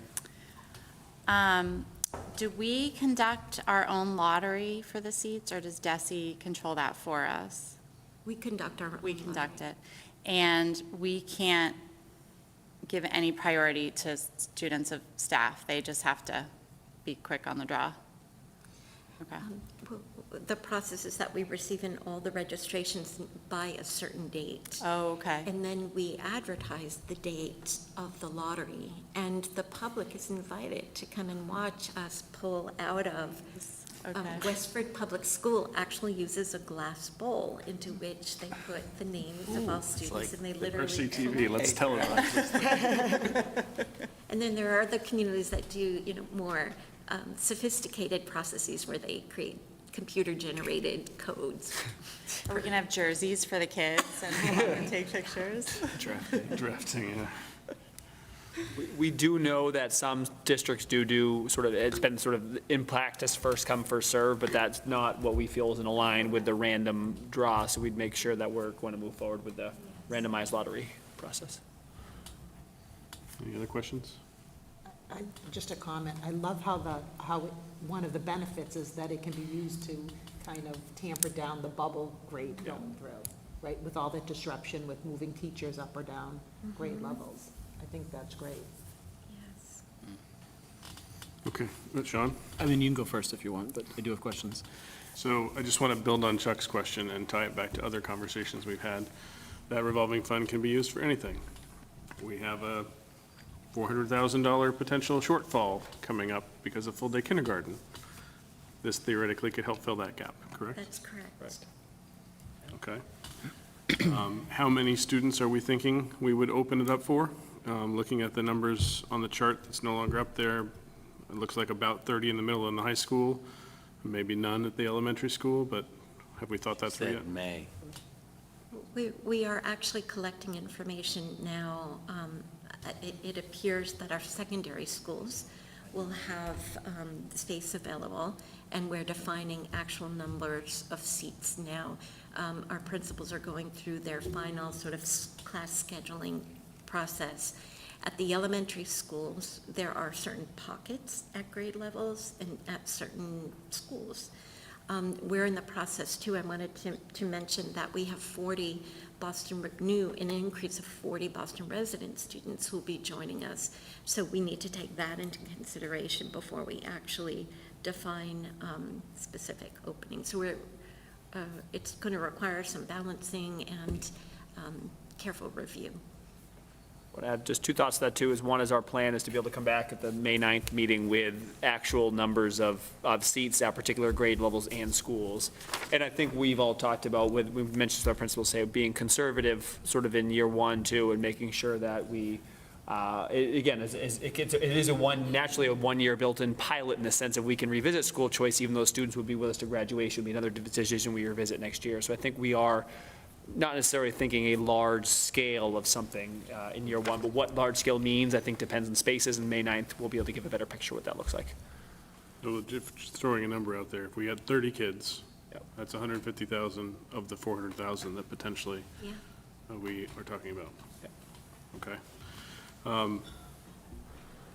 The other thing, and Dr. Milczewski and I have talked about this, the concern I have is the perception around Killam. In particular, that one of the justifications for Killam is space issues. We know it's also physical plant issue, and that's the primary justification. But I think we just have to be careful about how we present that and tie that together and say how many spaces we have in Killam in particular. So, John, you had a few. If we do look at our elementary numbers, I think it's a very different landscape than secondary, and we're talking like, very, I think, isolated pockets at particular schools or grade levels. It's hard to see more than a handful really total at elementary school, but again, we'll have that. And I don't, in our quick analysis, I don't see any seats at Killam. Yeah. But that, again, we'll come back on May 9th. John, you had some. Yeah, a few questions. I'm just trying to think through the point about the bubble classes, because I hear you, Carla, about the disruption of moving teachers up and down, but that also has meant that where we had a larger class and a smaller one in the grade behind it, we didn't need an additional teacher, right? So smoothing out the bubbles on the margins could result in situations where it pushes us over, our class guidelines. So we wouldn't obviously plan for that or create that intentionally, but smoothing out the bubbles could have that impact. I just want to confirm one thing. I believe there would actually be a series of lotteries, right? It would be at each grade level that we have Correct. space? Okay. And then I know we're going and looking at the numbers. I didn't think about this until we were in the meeting, but what are the implications for RISE if we were to consider doing it at the pre-K level? I'm thinking about this in a couple contexts. One is the students on IEPs and the what's the phrase for the students who are not on IEPs in RISE? Model students? Model students, thank you. Thinking about that balance, thinking about we may have an empty modular at Eaton, as of this evening. There are other sort of implications there, like how do we think about RISE, and is a student admitted to school choice at the pre-K level, does it have the same implication of guaranteeing them a seat through the district throughout? Students who enter through the pre-K level, and they are invited as part of school choice, become our students Okay. and are with us through grade 12, or when they move. Okay. I think that's also one we'd have to think a lot about, like Yeah. space. I mean, we just know we have waiting lists and Yeah. things, like that's a little bit of a different game. Right. Yeah. Okay. I have one final point, just as a technicality note. We do have a policy on this as well, which I should have looked at beforehand as well, like JFBB. It is not the sibling policy. There's nothing on siblings yet that I can see. But that does require that the number of spaces is determined by May 1st. So technically, it doesn't really matter because we're not going to meet before then, but just an FYI, and we have to make our vote by June 1st, which you've said. Yeah. So just a note there that you can look through is policy JFBB. And if there's anything in there as you go through this, because we haven't really exercised it other than to opt out, that you think we should adjust or think about from a logistics perspective to make it more realistic and not some fake date, then please let us know that, and we could potentially take it back to the policy committee as well. Right, thank you. As I was looking at this as well, I think there's, it's pretty straightforward overall. And one of the things here is, non-resident students for admission be in the form, there will be, here is it? Any student who's accepted, I'm reading this wrong. The resident students will be given priority placement in any classes or programs within the district. I think that's an interesting and tricky line, especially as we talk about the high school, but that is technically part of the policy as it stands right now. But another thing Dr. Milczewski and I were talking about was high school class scheduling and limitations. As some of us on this committee are well aware, there are times when students can't get into the classes they want, as it stands right now. So I know we're working through some of the scheduling, but I want to be careful that any additional students don't cause further problems with the high school scheduling if we do decide to opt in to this particular plan now. John? So the flip side of that is I'm not sure I'm comfortable going with school choice if we're going to treat those students as second-class citizens, right? Put them second in line. So maybe, I don't know, I'll consider this a formal request. I don't know if we can put this policy, bring this policy back to the full committee for review before we go too far down this. I mean, we'd still move down the path, but before it's too late to change the policy, because I think that's problematic. So you want to take that up in your May meeting potentially? Yeah. I think we need to. See if there's something else you want to consider as part of it with administrative input. And I'm particularly curious about the high school, and as the schedule in the high school is a very big challenge. Yep. So, Yeah. Can please. I totally hear you as a parent of a high schooler. And I think it's a larger issue about the high school schedule, which I know is going to be looked at next year for the following year. But,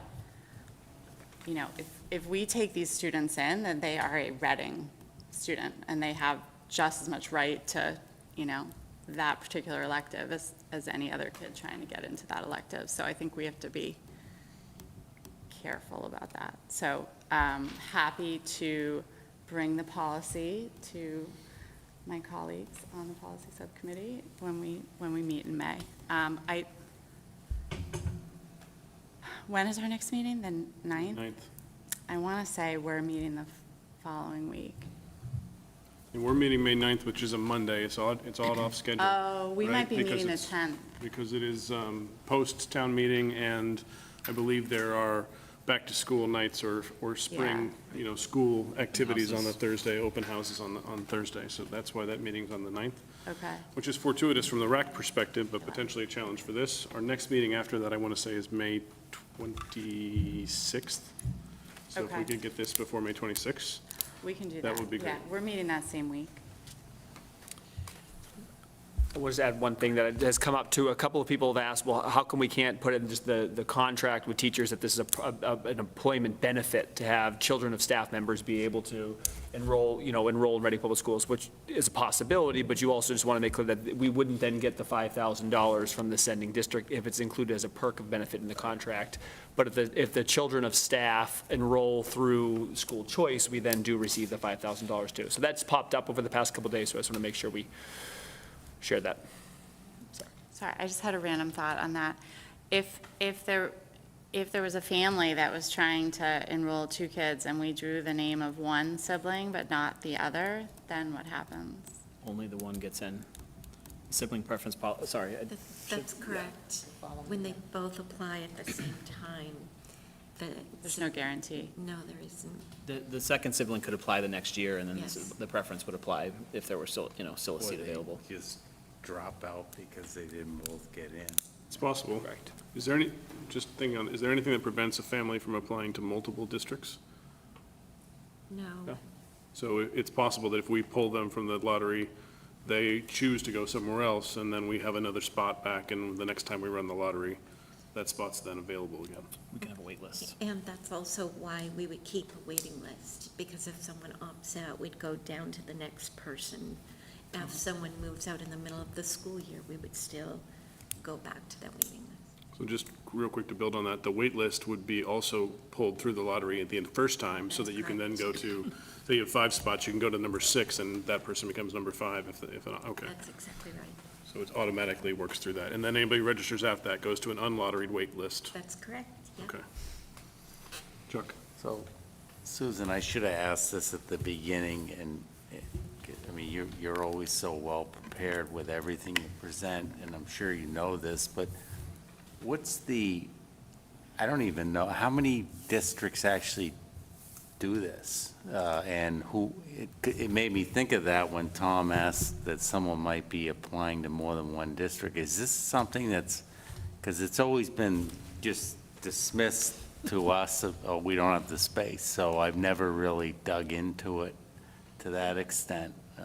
So there is a list published on DESI's website, and I've looked at it. In fact, I've reached out to a number of districts on that list.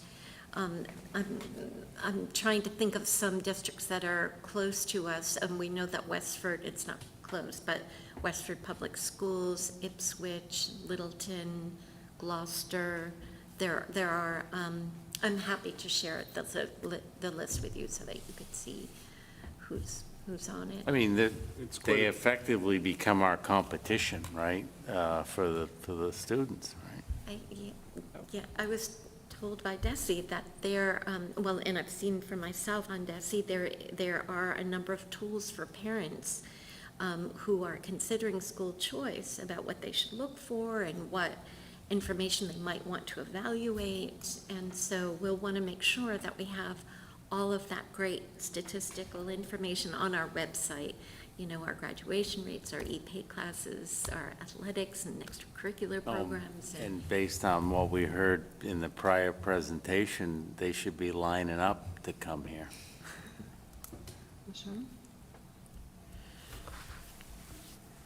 Yes. I'm saying that sincerely. Yep.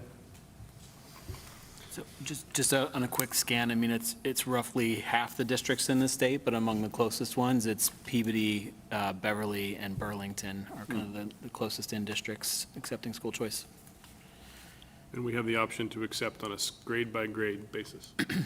So as the team builds the list, we can say we're accepting into 6th, 7th, 8th, 10th, and, 9th and 10th grades, and that's it, if And that's what we decide to do. And school by school as well. Okay. Okay. Did we get enough, or we want to, that we think there is a motion on this for us to accept? Does anybody have any reason or any pause to not vote on this today and wait until we see something on May 9th? Are we okay? All right, Sean, let's go with it. I move to approve the participation of the Reading Public Schools in the school choice program beginning in the 2022-2023 school year. Do we have a second? Second. Second by Chuck.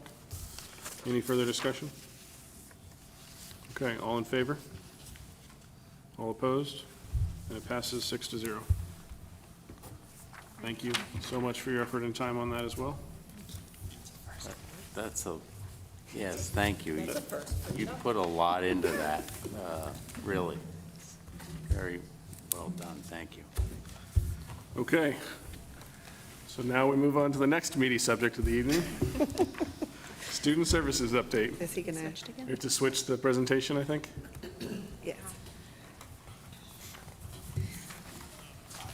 So while we're switching the presentation, we did add one person to the table, so I'd just like to take a second to make sure everybody knows Allison Wright, who is the Director of Special Education. We are very fortunate to have her as part of our team. She knows not only all of the schools and programs and staff, but the students as well, and has a real intimate knowledge of Reading systems, which is amazing. As she and I have worked together for the past 2.5 years now, we've really been able to calibrate our work so that we know we would be giving similar answers, but that I now am able to focus on more of the bigger policy, procedure, systems issues, and Allison handles the special education, student-specific issues, because we know we really stand behind and believe the all means all, and we need to be consistent and transparent in our communication, and we're really trying to align our systems so that as we start to collect data, use it to make decisions, we're continuing to make sure it's across all of the schools and then vertically across all grade levels. Dan, real quick before you start, assuming Yes. Allison's going to speak as well, can we make sure that a mic is over near her? Yes. Because we don't want those at home not to be able to hear her. That one's the appropriate one for those at home. I don't think we need the big one, because there's not many people here who won't be able to hear you, but the little one is for those at home.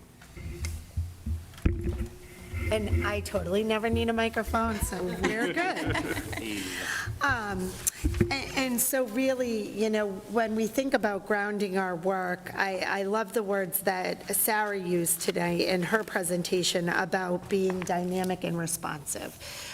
Because as we sit up here as a team, we don't work in silos. We are completely integrated and making sure we are looking at all of our students, staff, and leaders as a whole, and making sure we are supporting them to move students forward. And really, in student support, we are in service to others, and we're filtering through all of the regulations, and we need to be connected to the best practice in whatever the current problem is. So we're constantly looking at our tiered focus monitoring standards, the civil right and equity recommendations, and really trying to make sure that that we are looking at things, is this a systemic issue that we really need to address, or is it an individual, unique student issue that we also need to address? And so it is never boring. It is very complicated and really rooted in those regulations, but also rooted in the work that we all do together. And we just wanted to highlight that it's really to support everybody within the district. And as we started thinking about this presentation, we really tried to ground it in the pillars that we had developed at the beginning of the year. And so when we think about developing that shared mindset, really looking at specifically some of the reading instruction, the social emotional instruction, having equity and high standards for our academics, we're also really, again, to kind of tap what Sarah was saying, evaluating, building knowledge, implementing best practices and procedures as we go through, And some of what you're going to hear in our presentation is really mirrored with what Sarah and Susan were talking about the in-the-moment PD and support and being in classrooms and being able to really work with teachers and students in the moment. So Allison's going to talk a little bit about some of our best practices. So as Jen has been mentioning, like a lot of the work that we've done this year is we're really trying to dovetail it with the general education team as well. So these are a couple of the areas that we've been really focusing on in reading and executive functioning this year. So in assessment, we've been really focusing on implementing the Crafting Minds graphic organizer that we worked closely with Dr. Orkin with. We've been focusing on implementing that with Fidelity, using those sensitive reading assessments, and ensuring that we have appropriate instructional practices across all of our buildings. We've done a lot of professional development. I know Jen mentioned some of these areas earlier in her presentation when she spoke earlier, but a lot of work on that, continuing learning about the reading in the brain, expanding our instructional practices, and continuing to ensure that we have a continuum of methodologies across all of our buildings. Some of the PD that we've been implementing this year, we've trained every special education teacher across the elementary buildings in the program RAVO. Jen mentioned the landmark outreach, so we did a series of 1-hour presentations that were open to both general ed and special education teachers, and these are all free to the teachers. And we were able to get professional development points for those. We had a 6-week landmark course, an extensive course that we offered to everybody. We're in the process right now of 2 courses with Keys to Literacy. One is running the Key Comprehension Routine, and that is a 12-hour course that we have both, again, general ed and special ed teachers participating in. And then in May, we'll be starting with Keys to Literacy, another key vocabulary routine. Across the middle and high school, we're going to be doing training with Language Live, and again, to really expand those methodologies across all of our special education teachers.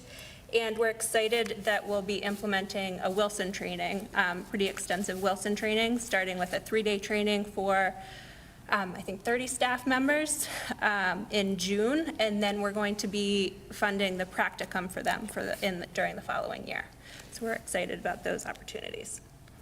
As you know, we have Renee Lamaro, our literacy coach, and she's been working very closely with all of our buildings, providing professional development, coaching, working with small groups as well as larger groups, working on those, implementing the graphic organizer, looking into the data, and doing coaching of those instructional practices in the classroom as well. For executive functioning, we have been, Ali Sarno, one of our new school psychologists at the high school, is also an executive functioning coach. So she actually has been providing some professional development with small groups and larger groups. So she's done at staff meetings at several different buildings. She's been providing some coaching and presentations.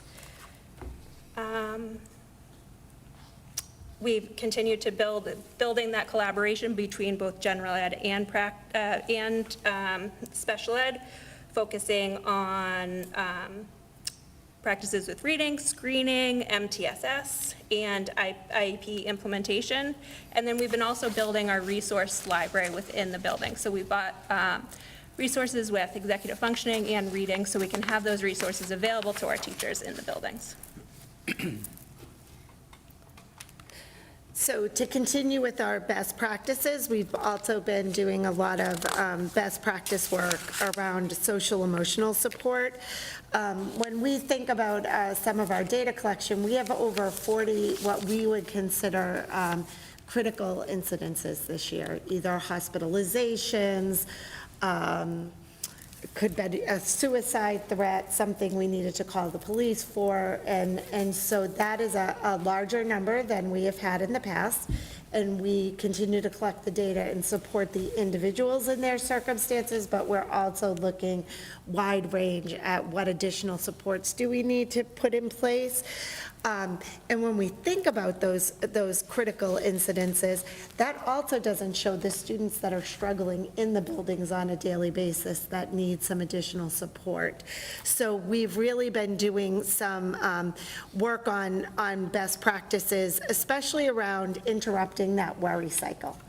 When we're anxious, we're going to worry, and how do you change that thought process? And we hired Lynn Lyon. She came in and did a virtual training for parents, and then she just did a virtual training for staff, which was great because we were able to ask the staff, were able to ask their questions ahead of time, and she just spoke and answered questions. We were able to record that for the staff, and then Lynn also gave us several resources, including a couple podcasts for when you're walking the dog, that she recommended that we can start to share to build that knowledge. We've also been working with the Youth at-Risk Pathways for Children, where we're having our counselors, school psychs, and social workers attend a conference on May 25th to really talk about how do we partner with families, think about safety education, and some of that COVID education that we need to do because we know we have some lingering effects. We've also been working we did an eating disorders presentation, and we're working on really practical trauma-informed strategies to reduce anxiety.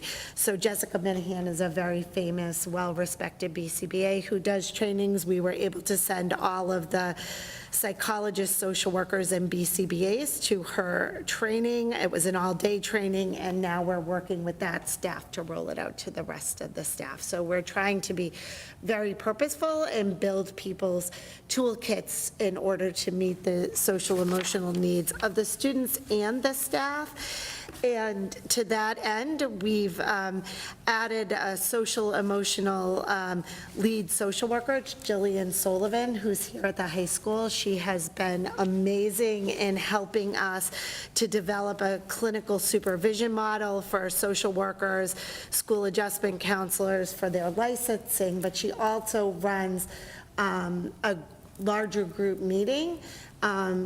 At first during the pandemic, it was every Friday. Now it's kind of gone out monthly, but the nurses, the psychologists, the social workers, the school counselors, and the adjustment counselors meet to talk about problems and practical responses to them so that we're coordinated. And she's also been working on creating a flow chart of social emotional supports and supervision. So as we talk about some of the new positions that are going to be added in at the elementary school, really defining who goes where for what, that we're not duplicating efforts, that we're really making sure we're streamlining. And she also provides consultation to schools as needed. I know Barrows has, if their social worker is out, Jillian's been over checking in and consulting on different cases. And part of what we're doing, not only within special ed, but within the district, is really having the clinical staff trained by Lynn Lyons and meeting monthly to really consult. How do we align our goals and objectives? Are we talking about when we find a student eligible for services, is it really related to the disability, or is it something that would just benefit the student? And where does that service sit? And we also were able to purchase the social thinking curriculum for all of the grades last year so that all of the clinical staff have access to that.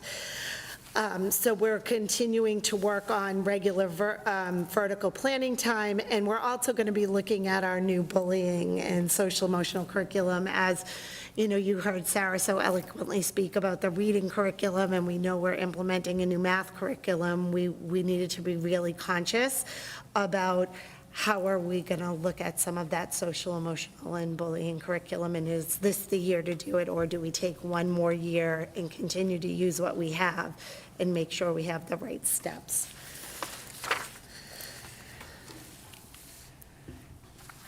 Going back to the consistency and collaboration, having the dedicated team chairperson at every building has been extremely helpful in really focusing on this for us this year. We've been really working on the alignment with the team chairs and then their staff as a result. Jen and I spend every Thursday with them for about 3 hours. So we meet with the new team chairs. So we have 4 new team chairs this year. So we meet with the 4 of them for an hour, and then we meet with the whole group for another 2 hours. So it's pretty intensive support that we do provide to really ensure that collaboration and consistency across the district. So with that alignment, we've been really focusing a lot on the consistent use of our protocols and our procedures. We did a series of trainings with the team chairs with Sharon Stewart, who was the interim director here a couple years ago. So we were very excited to have her expertise really helping to guide our team chair group. We've been focusing on the legal and instructional procedures and practices. The legal piece, we did a series of trainings as well with Michael Joyce, our district counsel, to really ensure the implementation of IEPs and keep the timelines and all of those legal pieces we have a clear understanding. And we've also spent a lot of time working on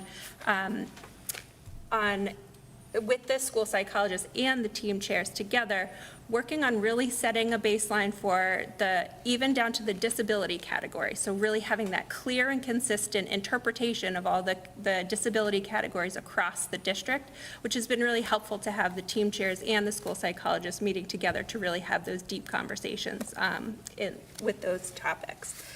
We meet with the school psychologist on a bi-monthly basis as well as a whole group, which has been another way that we've been working on that consistency. Having the team chairs at each building has also allowed us to really focus on getting the team chairs in the classrooms too, so we can have them providing that feedback and that coaching in the classrooms and to ensure that we are consistently implementing the IEPs. We talked about professional development, but a couple other areas that we have focused on, we've been able to do a couple specialized trainings and send people to either courses or some consultations in areas, disability categories or disabilities such as Williams syndrome, Down syndrome, selective mutism, and as well as providing some additional consultations with some of our consultants, like our AAC consultant, being able to get them to be working with the staff in the classrooms, modeling with the teachers and the paraeducators. So going back to our pillars, as we think about the work we're doing, we're also really trying to focus on that safety and the infrastructure pieces as well. And so one of those things is really focusing on engagement. And so we have formed a district-wide attendance committee to look at our policies and practices and engagement. Katie Buckley and Steve Burnham are co-leading it for me and doing an amazing job. We've been able to dig into the latest research around attendance, and we're also beginning to develop our own data systems where we're able to pull the data, really disaggregate it, and get it out to the building leaders and team chairs. We're getting quicker at doing that, so that if a student is on an IEP or a 504 and has had several absences, the teams need to reconvene. We're double checking the district attendance lists against what the schools have. And so we're at about right now, when we ran the numbers at the beginning of March, it's about a 6.6% of our student population has 15 days or more absent this year. So it's about 262 students at the beginning of March who were absent more than 15 days. So this is a critical issue.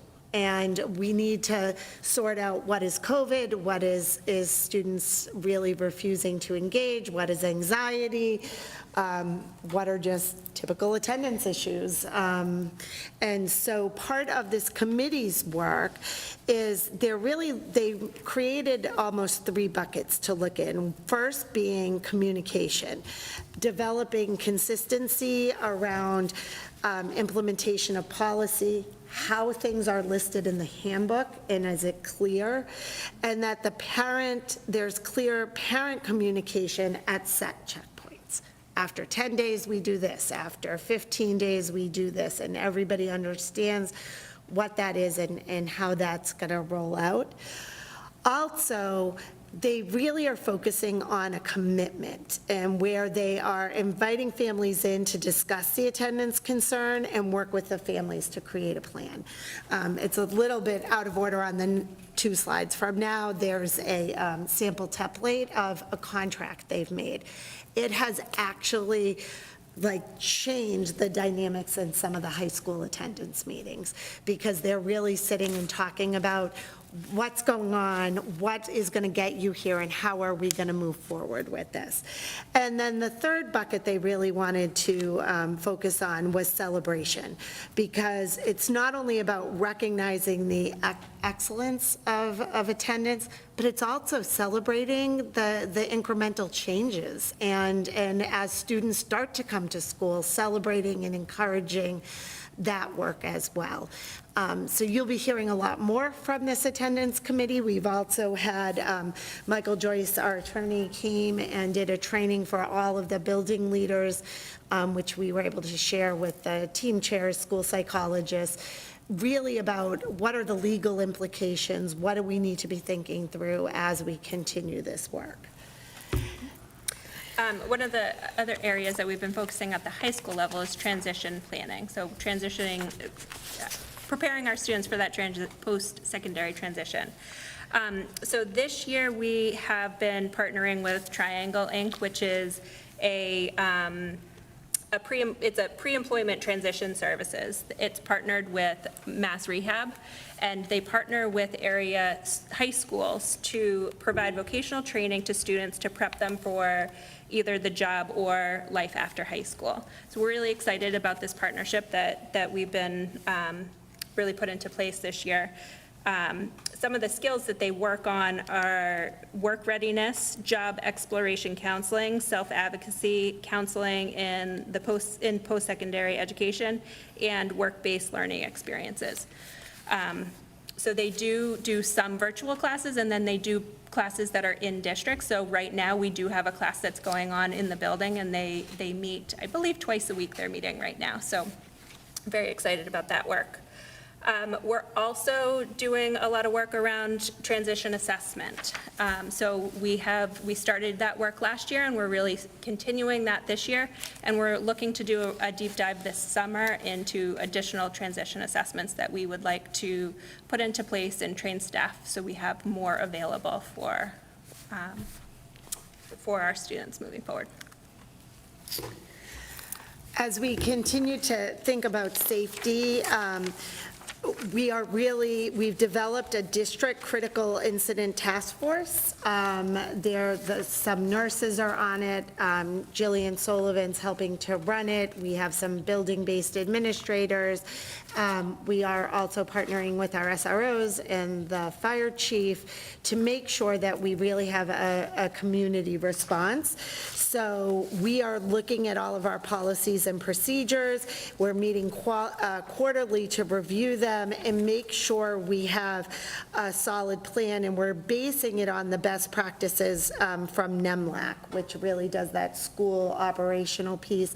And so some of the things we've been talking about are debriefing some of our incidences. So figuring out that when you're at the field house, you can't hear the alarm in this building. So this building may be in lockdown for some reason, but the field house may not know about it. So how do we coordinate that? 2, if we ever did have to evacuate, do the places that we're evacuating to know that we're coming, and they've agreed upon, and we're going to do this. So we've been working on an MOU. We work with the lawyers to vet it. It's brought to our insurance company to make sure we've thought of everything, and we're going to go forward with that kind of work. Additionally, the other piece to that is really the comprehensive school threat assessment training, which is a real evidence-based model for schools to use while conducting a threat assessment of students. And it's recommended by NEMLEC stars already. Jillian Sullivan, our social worker, and both SROs are trained in this, and so we're looking at who else can we get trained, who are the critical members, and then how do we roll this out, and what's the sustainability with this project. So these are some of the things we're continuing to work on as we think about those pillars around safety and infrastructure. And then that's just the example of the attendance contract that is working so well, and really having parents and students and teachers sign it has made a tremendous difference. The other thing that we have spoken so frequently about this year, and again, I don't think we could ever talk about student services without singing the praises of Mary Juliana and all of the nurses and what they have done to keep our district going, because not only are they providing the general nursing support at the building level for all of those students, we also have students with very complex medical needs, and they are training the staff in diabetes and how to read things and making sure that students have what they need. Also doing all of the COVID assessments, testing, communication around the protocols. I am always amazed at when we get the email saying they're offering another CPR course, or there's another training that they're doing to make sure that staff have what they need, and specific medical needs, but also more just district supports. They work and help us so closely with all of the screenings that we do. They're also working on training on a new health portal that is going to help them with their software and communication to really get them fully electronic health records. And a bit of great news, because I feel like every time we're here, we talk about have we been able to get some more nursing help.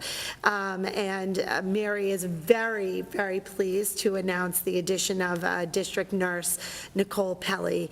And she's going to be based at the high school in Rise, so that Mary doesn't have to keep running every which way, but she will also be able to provide support at different buildings if people are absent.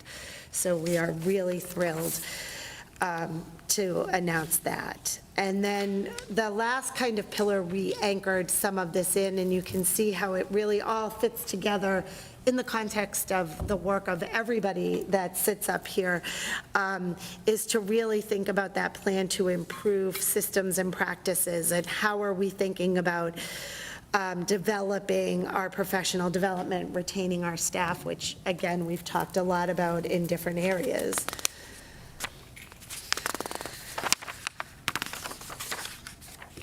Right, as we've spoken about, we are in the middle of completing program reviews in several of our district programs. So the expectation from the state is that we review at least one of our district programs a year, and this can be an internal review. It doesn't have to be contracted through an outside person. But we did decide this year to have somebody come in from the outside to really take a deep dive into all of our programs. We're really have been very committed to be as inclusive and as transparent through this process as we can, because we really want to be looking at the staffing needs, the curriculum, all components of the program, so we can really be making sure that we're meeting the needs of all of our students within our programs and across the district. So as you can see on up there, we are doing the reviews of our SAIL program, SOAR, REACH, and EMBARK program. So those are all currently in process. They include doing observations in the classrooms, meeting with staff, including administration, teachers, and paraeducators, related service providers, as well as listening sessions and feedback from parents. So we've had a lot of participation and a lot of different views to be part of this evaluation. We are also looking and in the process of setting up reviews of the Stepping Stone program through Bright, and we are looking to do a program evaluation of our RISE preschool program as well. Those we are just starting. We have contacted a few different people, and we are hoping to either have that start this spring. That's our ideal, is for that to start this spring, but if not, in the fall, if we can't get that going. And then the other part of our work is really building partnerships within the community. I know I mentioned earlier today the work we're doing with the Reading Public Library. They have been amazing partners.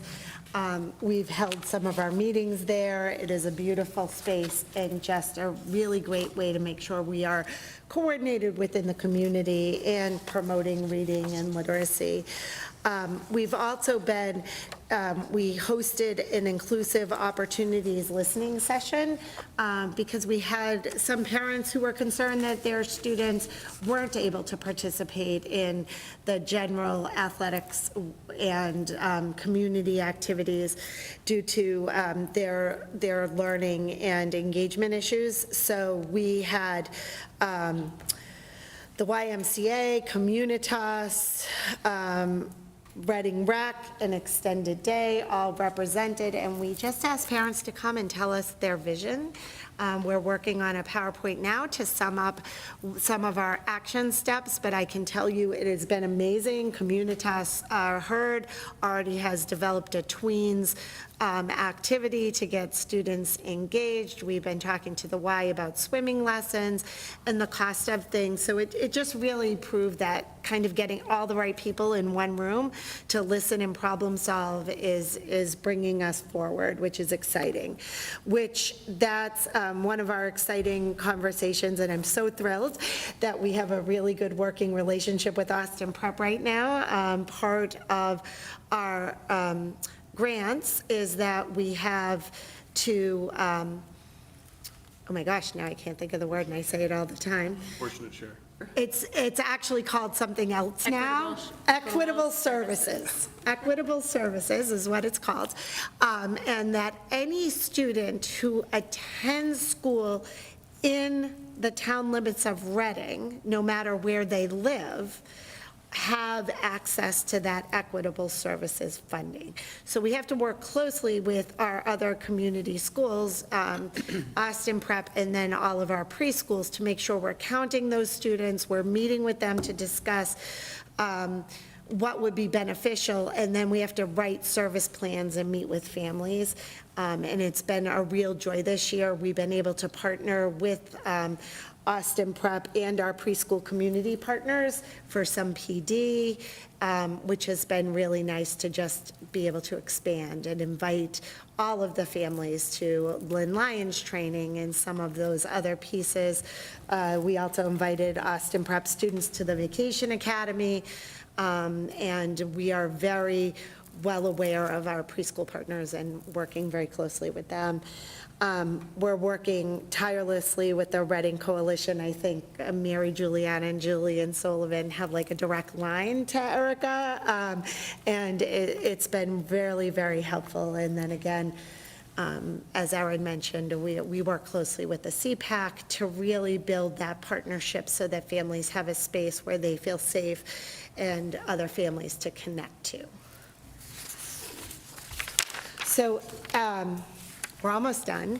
But when we think about kind of, again, as we were talking earlier, around those data systems to support that continuous improvement, we're not only looking at the student level, where we're evaluating, creating a plan for the student and implementing, But we're also doing that with all of our curriculum, with our processes, with some of the systems we have in place, which means we're constantly collecting data and looking at it to try to make sure we've got the right systems in place as we move forward.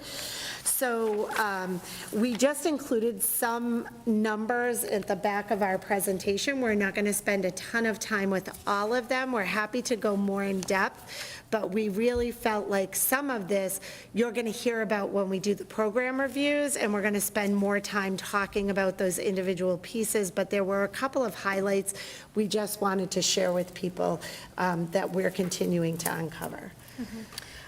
So this first slide has just, so we can look prospectively over time, what our numbers are in special education. So we're currently at 777. Just to point out that that total number of students on IEPs also includes students that are on IEPs but are privately placed at private schools. So students that may be attending Austin Prep but do still have an IEP, or a Clark school. It doesn't have to be in Reading, but we still do monitor their IEPs. We meet on a yearly basis for their annual reviews and still complete their reevaluations when they become due. So as you will see, that our out-of-district numbers have increased a little bit this year. We have been looking a lot into that, and really feel like a lot of the increase is really due to a lot of our social emotional needs and the increased needs just due to COVID. That has been something that we've really have seen impacting students. In looking at that number increasing, we did do some data diving into our area districts just to see are other districts seeing the same increase, and everybody across our area is really seeing the same increases. And in comparison with other districts, we're actually right in the middle as far as the percentage of students that are out in and out of district placement. So it's currently 7.3%, and we're right in the middle of all the area districts. So.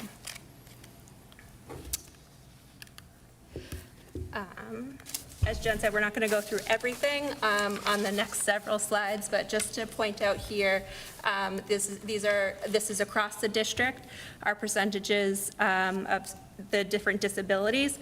Our numbers are really very much in line with the state averages. Really, the only two that we are working on, we have identified that communication and neurological are really our two outliers in comparison with the state data, and they're really flip-flopped. So if you look at the state data, they would really be opposite. So those are two areas that, as we were talking about before, our work with really talking about what the disability categories are, what they mean, and what the definition is. We've been really focusing on that a lot with the team chairs, the school psychologists, and the rest of the teams when we're looking at those areas.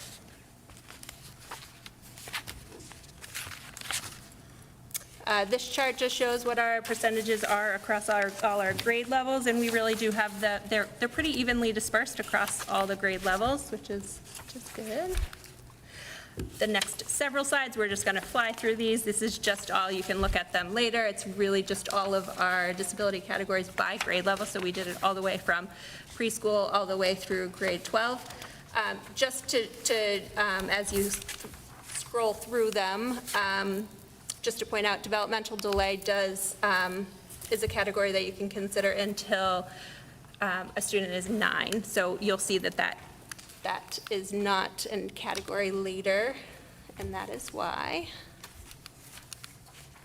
Lots of data to look through later. And as she's clicking through this, just to honor what a team approach all of this was, Denise Santoro, Franchina Green, Andrew, I don't even know how to say his last name, but is lovely in our office. Everybody really helped. Lori Miller helped us. We are really a team to try to pull together. And it's been a great experience with Allison working so closely with Lori Miller, actually going student by student to make sure that the data we're providing to the state matches our data, and figuring out where there are different data pulls that have been incorrect that we were able to correct. which is great. We did want to highlight this slide a little bit in terms of the number of evaluations, and something that's not on there that I wanted to highlight. We have done, as of April 11th, 45 preschool screenings. Pre-pandemic, this is the only place we have pre-pandemic data because Kelly was there before. On average, we would have about 5 screenings a year, and we've now done 45. And so of those, 7 students were referred for evaluation, and 2 of them were found eligible. 2 are being monitored in current RISE preschool classrooms, and 3 are in the evaluation process. So the screenings have been very helpful to try to really figure out, are students having effects of the pandemic and being isolated and not having some of that exposure, or could it be a disability risk, and helping to provide some of those gaps. Some of the other numbers you'll see up there, we have had a request for 214 evaluations thus far this year. Of the 139 parent referrals, less than 50% of those have been found eligible for special education services. And then of the school number of referrals, 75% of them have been found eligible. So I think, as we start looking at the data and trying to figure out some of what that means, we're really getting down to the part we can tell by school. I think it was Barrows, actually, every student they put forward to have evaluated qualified. They're really getting down to looking at their data, making sure they're referring the students that need to, and providing other supports in different areas. And we're going to continue to work on that, as Sarah said, with our screeners, with MTSS, and all of those pieces. And so in total this year, so thus far, the staff have completed 500 evaluations, on top of all of the work they do with the students on a daily basis, which is very impressive, because that's not only the evaluations, it's the meetings, it's the report writing, the IEPs. It speaks to the quality educators we have in Reading and how hard they work. And we'll go more into this chart when we're doing our program reviews, but these are just our total numbers and by grade level in each of our programs. So we have 188 students currently placed within one of our specialized district programs.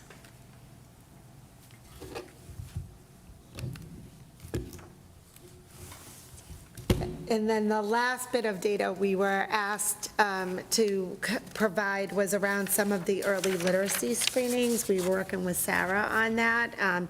That's really a function of general education, making sure that we are really making sure we assess the students, then have the appropriate interventions, as we discussed earlier, to hopefully make sure we are catching the students who do need specially designed instruction in that pathway, and then the students who need some general education support are going to be bolstered up and not need to go down that kind of waiting to fail path of special education. So we continue to look at those, monitor the data, and we're hoping over the next few years we'll really start to see a correlation between this is where the students that needed support screening, this is how we gave it to them, this is how many ended up in an evaluation, this is how many qualified. That's our goal, to get there over the next year or two as we collect this data.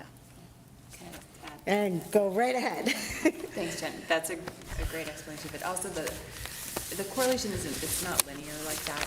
Sometimes kids are already involved in an SST or already involved in an intervention, and then the screening is a tool. It's one aspect that we look at as far as how students are performing, but then it always warrants a further look, and so it's not going to have that clean line of correlation.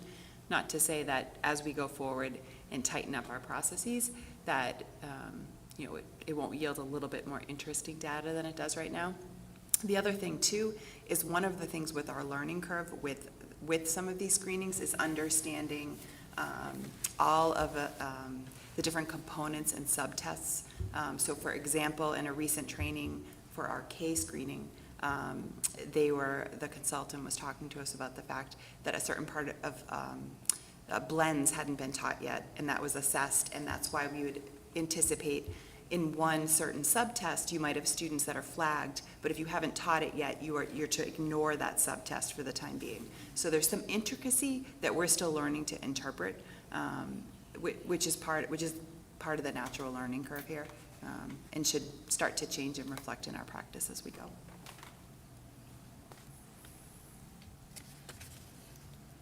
Okay, a lot to digest there. Are there any questions from the committee? Sean? All right, I have 4, but I promise 3 of them are quick, and I can't promise on the 4th. So I'll start with the quick ones. The school threat assessment you were discussing, is that primarily about identification, or are there interventions as part of that training and part of that program as well? It's both, Okay. yes. Okay, great. We may have talked about this before, but I've forgotten if we have. Do we have a timeline for when we expect those outputs from the program reviews and when those will sort of be shared broadly? We are looking for before the end of the school year, so we're hoping to get the reports and then having community sessions to discuss them Okay, before the end great. of the year. The 2 exceptions, maybe RISE, we're trying to get that one done, and then stepping stones, we're really working with them to reset the parameters of what stepping stones does in Reading and how our attendance data may change staffing or support. Okay. So. Great. And then, I think, Jen, you were saying about the 40 mental health critical incidents, the hospitalizations and suicide threats and so forth. I would imagine those skew towards high school and maybe middle school, but you also suggested that it was a significant increase year over year. Are we seeing that increase, probably on a small base, but are we seeing that increase at the lower At levels as elementary well? school, absolutely. Okay, okay. All right, those were the quick ones. Okay. This one may or may not be quick, I don't know. I just want to make sure I sort of followed the logic train when you were talking about the rise flow from referrals to screens to eligible for IEP evaluations. So there were 45 referrals versus, say, 5 in a normal year pre-pandemic, but only 2 of those ended up resulting in eligible. Yeah, this was just a couple slides ago. Yep, I got it. Okay. There were 45 referrals. I think seven went to screen, and then 2 were deemed eligible for services as a result of that. And the implication, I think, to there only being 5 referrals before, is that we're seeing a lot of what I'll call garden variety immaturity that's not attributable to a disability. Is that sort of fair? So people are really worried. I think it's what we hear from all of our staff at every single grade level. Yeah. People they're not where they should be. Right. Right? They've missed these skills. And so now we have people who work with, newborns through 3-year-olds saying, holy moly, these are kiddos who have not been exposed to language or socialization that they typically are. Are they where they need to be? Is it the result of just that, they haven't been outside at a park playing and learning all of those skills? Or is it related to a disability? So if historically we had 5 screenings a year and those were mostly articulation, to now people are saying, I'm not sure my 3, 4, or 5-year-old is where they need to be. Can you please look at them? So pretty impressive that out of the 45 students screened, 7 of them we referred for evaluations. So the majority of those students, really, it's more of a typical COVID lack of instruction and exposure response that we're working with our preschools to how do we really do some intense supports there. Right. So it's not that there's not remediation, but we're not seeing a massive spike in sort of diagnosable, No. disabilities, right? Okay, Yeah. great.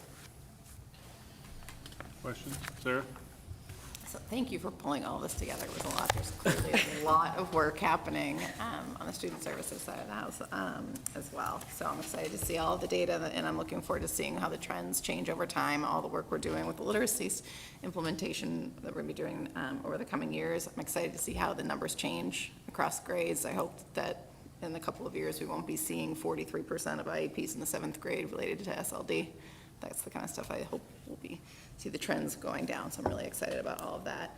And then also moving forward, I'd love to continue to look at the early literacy screening data and looking at how we're connecting kids to services, identifying them early and getting them referred for services. So thank you for pulling that all together. Okay, I have a couple of questions as well. Some are easy, some are not so easy. Allison, you said AAC, but I had never heard of that acronym before, so what is that? Augmentative communication devices. ACC? ACC. Okay. Did I say ACC? I don't know. I might have written it down wrong, so, okay. Jen, you mentioned the bullying curriculum, and it was K through 8. Is that the replacement for Open Circle, or is that something different? So that's going to be part of what we're going to look at. We actually have to have a bullying curriculum, and we have different things at different pockets across the district right now. So as we look at Open Circle, we want to make sure we're looking at something that's going to be comprehensive and have all of the pieces together. Okay, so that, the pilot that Dr. Burnham's doing might play into that potentially? Correct. Okay. And you mentioned a social thinking curriculum, which is also the first time I've heard that. So can you give a little bit more of what that is and what's it doing? So depending on the population, and Allison could probably even explain this a little bit better than I can, but it really breaks down social communication for students and gives them a way of thinking about it, especially for students who may have social communication issues, be on the autism spectrum, where you're saying to them, that was really unexpected behavior. No one expected you to stand up and do that, and here's what we might be able to do differently. So it provides kind of a mechanism and structure for talking about your emotions and feelings, and in a very non-threatening, instructive way, teaches better skill set development. Yeah, it also, it helps the students label how they are, like they use terms like rock brain, so like it kind of helps them to identify how they are feeling at that moment, so they can help to then process that and move forward, and how that is interpreted by others too. So it's a lot about, and it's really about that consistent communication. So those that, particularly in our SOAR program, which is a program for students with social communication or on the autism spectrum, we really want to be using that social communication language consistently across their whole day. So that's really a focus to really embed throughout that program. Great. I was excited to hear about the Wilson training certification, but I was even more excited to hear that we're funding the practicum as well. In the past, we've talked about, weekend trainings and whatnot, but the fact that we're going as far as the practicum is huge. And I just wanted to say thank you for going that far and doing what's necessary. Overall, there's a ton of detail in what you presented here tonight, and a ton of work that's evident. I don't know how you're doing it all, frankly. So I just want to, thank you for that as well. I also noticed what I think is a change from past practice with regards to attendance. I have a perception, I'm not sure how much that perception is reality, that we were a little bit more stick and less carrot with attendance in the past, and it seems like we're more carrot and less stick with this new plan. Can you talk about the shift there? Is my perception right, or did I misunderstand past practice as well? I think it's a combination of things. I think we're really working, again, on that consistency and communication across the district, so that every school, every parent's going to know the expectations clearly, and we're going to have a consistent response. But we really do want to get away from filing a CRA with the courts. We know the courts are overburdened, they're not really doing much of anything. So what are those other pieces we can put in place to make sure students are engaged in school? There are times for those other support systems, but that shouldn't be where we start. We need to be starting with our families in Reading, working with the staff. And the more consistent we can be across the schools with that, the better off we're going to be. That's exactly what I was referring to, the previous perception that CRAs was a quick answer, not in the current administration, but in the past administration. So I appreciate the work there, and it just demonstrates the continuous theme of collaboration, right? As a group, you do that, with families, you do that, with CPAC, you do that, with, everything. It's just all the different organizations you mentioned as well that are part of that. And then I know we didn't want to talk too much about the data, but I have to make a few observations in the data. One is the health and emotional numbers are staggering in the middle school and high school in particular, but even some of the grades in the elementary school. We don't have the past, but I guarantee you they weren't that level in the past. And I would say as well, it speaks to the work and the budget that you guys put together and we approved in January as well to help address some of that too, which will help those students, but also pay back in the end, especially when we talk about many of those students are going out of district for emotional and health-related needs. I applaud you for the work you're doing there and really trying to help those students and those families in that work. So seeing those numbers was, yeah, like I said, staggering. Yeah, not only is the volume staggering, but I also think it's the intensity. That has significantly changed with the pandemic.